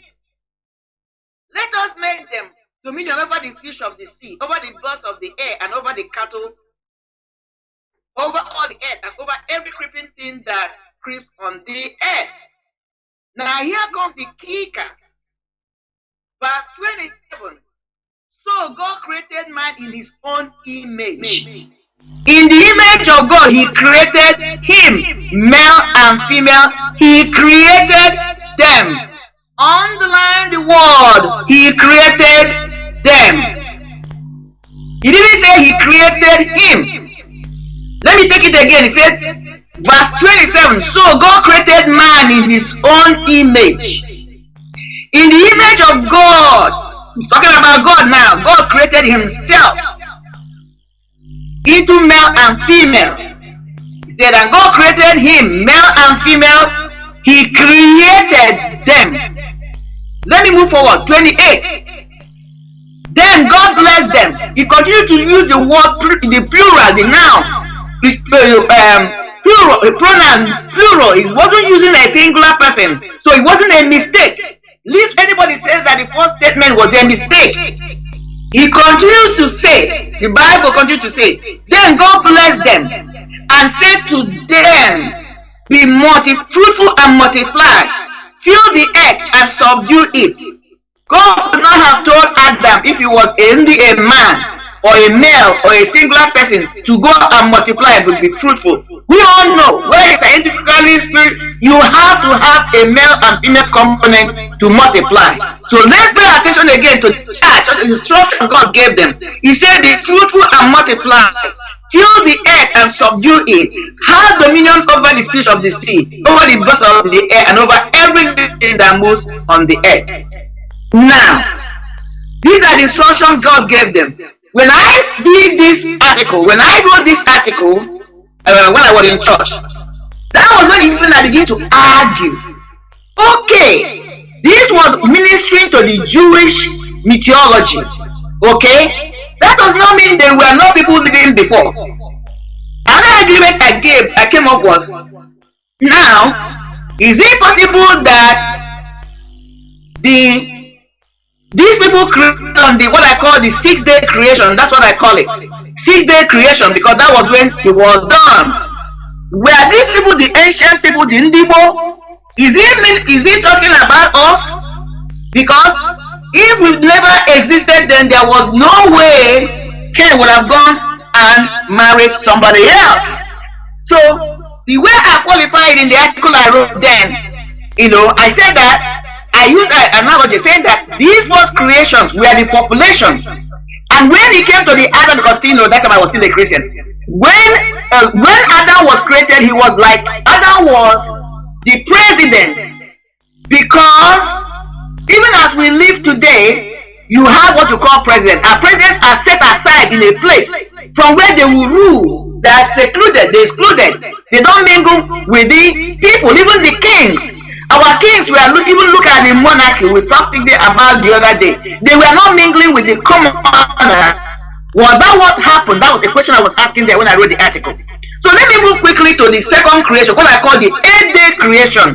Why am I using the 8-day, the word 8? That was when I wrote the article. Because chapter 1, which is what I just read, the Bible said that after God finished this creation, and God rested on the 7th day. Then you step into chapter 2. He says, thus the heaven and the earth and all the hosts of them were finished. So God has finished creating. And on the 7th day, God ended his work which he had done, and he rested on the 7th day from all his work which he had done. Then God blessed the 7th day and sanctified it, because he rested from all his works. Listen to what happened. When you step into verse 4, verse 5, he will tell you that before the plant of the field was on the earth, he was talking. Let me take it. This is the history of the heavens and the earth when they were created, in the day that the Lord God made them, earth and heaven. Before any plant of the field was in the earth, and before any else of the field was grown, but the Lord had not caused it to rain on the earth, and there was no man to till the ground. Pay attention here. Verse 5. What do you mean there was no man to till the ground? When we already have been, 1 verse 27, that God created male and female and charged them to go and multiply and subdue the earth. But now he's telling us here now that no man, so this man was a unique man. You can look at it at the king or at the president. That was how I qualify my argument then. Then he said, you step into verse 7, he says, and the Lord God, now we are not talking about the God, we are talking about the Lord God. It's a different thing. I'm not teaching here now. That's why I'm jumping it.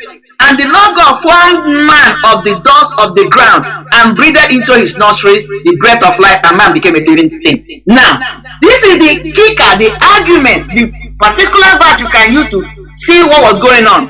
The first people that were created, one, they were male and female. The breath of life was not blown into them. They were not living entities.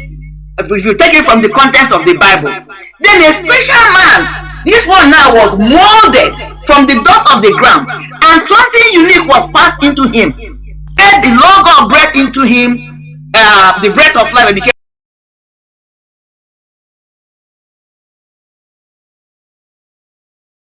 molded from the dust of the ground, and something unique was passed into him. And the Lord God breathed into him the breath of life, and became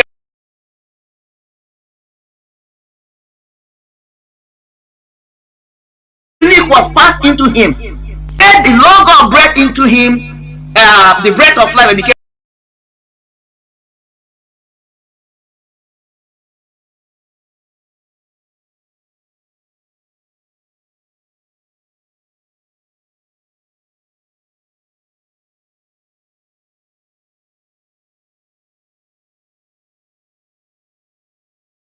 in the midst of the garden and the tree of the knowledge of life. Now, I'm trying to find instruction. What God said, God said the name of the river, and then that's verse. The Lord took the man and put him in the garden to tend and keep it. Listen to his own instruction. He was not supposed to multiply. He was to attend and keep the garden. Follow the instruction again, and that is verse 16 here. And the Lord God commanded the man, saying, these are his set of instruction. Of every tree of the garden you may eat freely, but of the tree of the knowledge of good and evil you shall not eat. For the day that you eat it, you shall surely die. Okay? And the Lord said, it is not good. That's I'm going to leave it there. So what I'm trying to say here is, you will see that instruction given to this particular man that was molded and had a special quality, which was the breath of life, is different from the one given to the 6-day creation. 6-day creation, they were asked to go and multiply and subdue the earth. This particular individual was just told to go and attend to the garden. If you continue to explore Genesis chapter 2, you will see where another instruction was that he should name all the animals in that garden. He was secluded in the garden. So when you follow this story, according to the Bible, so after the fall of Adam and Eve, they were kicked out of the garden. What implies that when they were kicked out, they rejoined those commoners that have been outside the garden, call it out of the palace.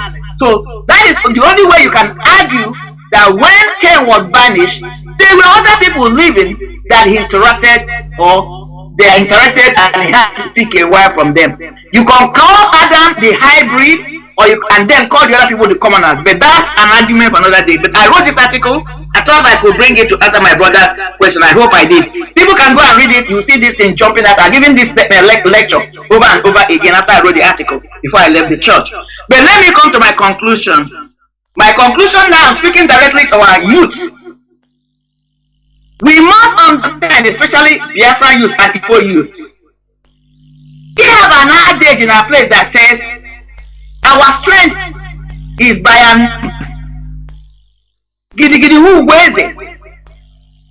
So we can only be strong when we come together as one.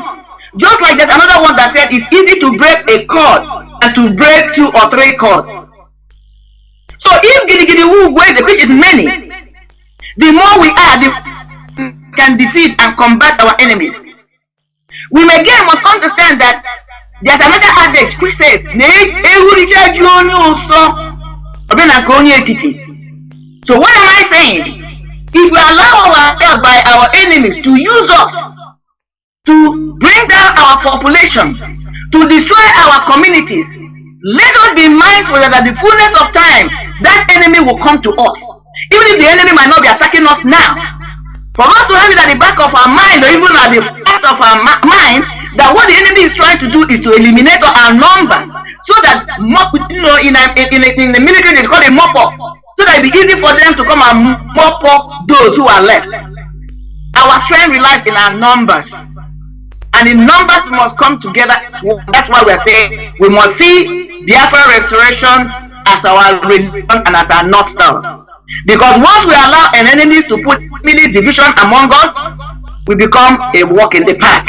So I'm advising them, that's your neighbor, that's your brother, that's your sister, because you are not of the same religious affiliation or belief, or it's your neighbor, you guys are fighting over land, or whatever. You just want to hurt the person, or just make jealousy. I want you to know that that individual might be the one that may come to your rescue when the enemies come for you. So we must work together and not be the willing tool in the hands of our enemies to reduce our numbers and come afterwards and mop us up. With this, I will say thank you all for listening. Thank you for giving me a opportunity and privilege, that's the way I count it, to allow me to come into your homes, and accept me and listen to me. Thank you all. Appreciate you all. And I will always give you all the utmost respect. God bless you all. Good night. There were dear friends and lovers of freedom. What we always do here, as I've been saying, is to make sure that we go back to who we are, to our originality, and put value to it. Because it is something very absurd that we are people that are not known for putting adding value to things. Africa, black Africa in general, are known to be producers of raw material, people that are not worthy to add value to their raw materials. That is their originalities. It implies what we are doing also. I put it as, it's not a challenge anyway, but I urge people to research. No country has been advanced with foreign religion as their bedrock. No. Just go and make your researches. It is there, glaring at you. What they did is to remove our originality, our original brain, put it, making us feel that, oh, we are them. We are with them. Whereas it is lie. You see how they are killing us? And all the Pope can do is to pray for somebody that was burnt alive. That is the only thing he can do. Do you know how much goes to Rome from Biafra land? Even from the wider Nigeria, every blessed month. Do you know how much? Do you know how much goes to England, Archbishop of Canterbury? Do you know how much? I continue maintaining that Roman Empire started Christianity, originated Christianity. You can call me even privately in order to argue it or debate it, so that you put to rest this issue of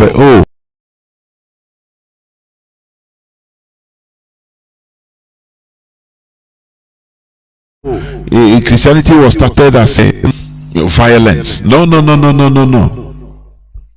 It was not Christianity, it was Judaism that was non-violent.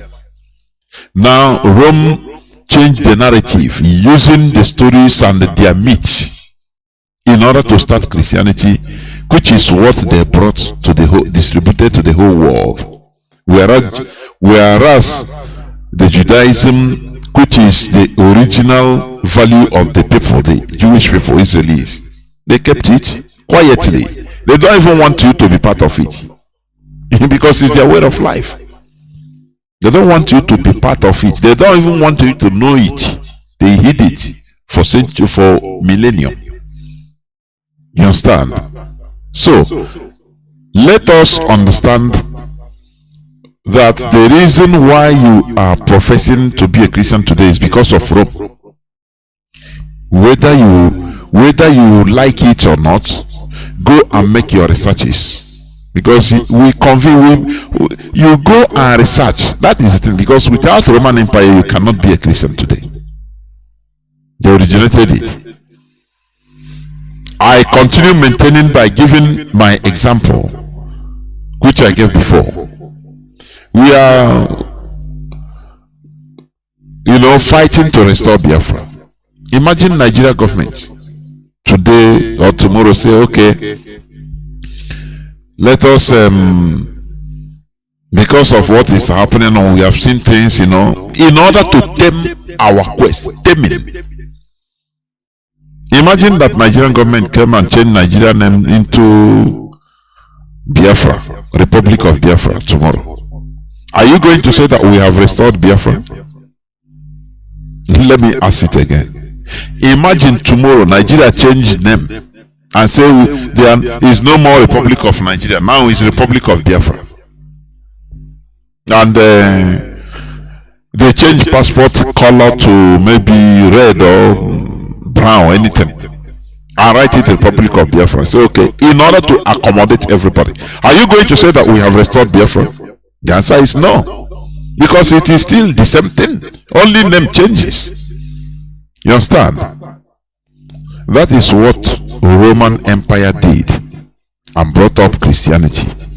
They falsified what Judaism started. They falsified Judaism, a version of Judaism, a sect of Judaism that was giving them problem because of the ideology. They falsified it and used their own mythology in order to confuse everybody and bring out things so that it becomes an ideology for conquest. But we now understand many things. I'm telling you honestly. Let me tell you, in this world we are in, there is no space of knowledge that is banned for human being. I don't know whether you can hear me or understand what I'm saying. In this planet we are in today, there is no space, no parts of knowledge that is banned for human. No, it is free. It is the more you seek for knowledge, the more you are even doing the will of God. Let me tell you. So that people should not be deceiving you by telling you, when you ask questions, some questions, they tell you, no, why are you asking this question? Are you questioning God? Tell them, if even you see God, you question him, or how, anything. That's it. Because you're a human being in this planet Earth, and we are here in order to build our own world the way we like it. That is the reason why they build satellites everywhere. Every people now building satellites, sending satellites in the space. You understand? Religion stops them from making policies that increases people's IQ or makes people to pursue knowledge rigorously without fear or favor, without offending any type of religion. No.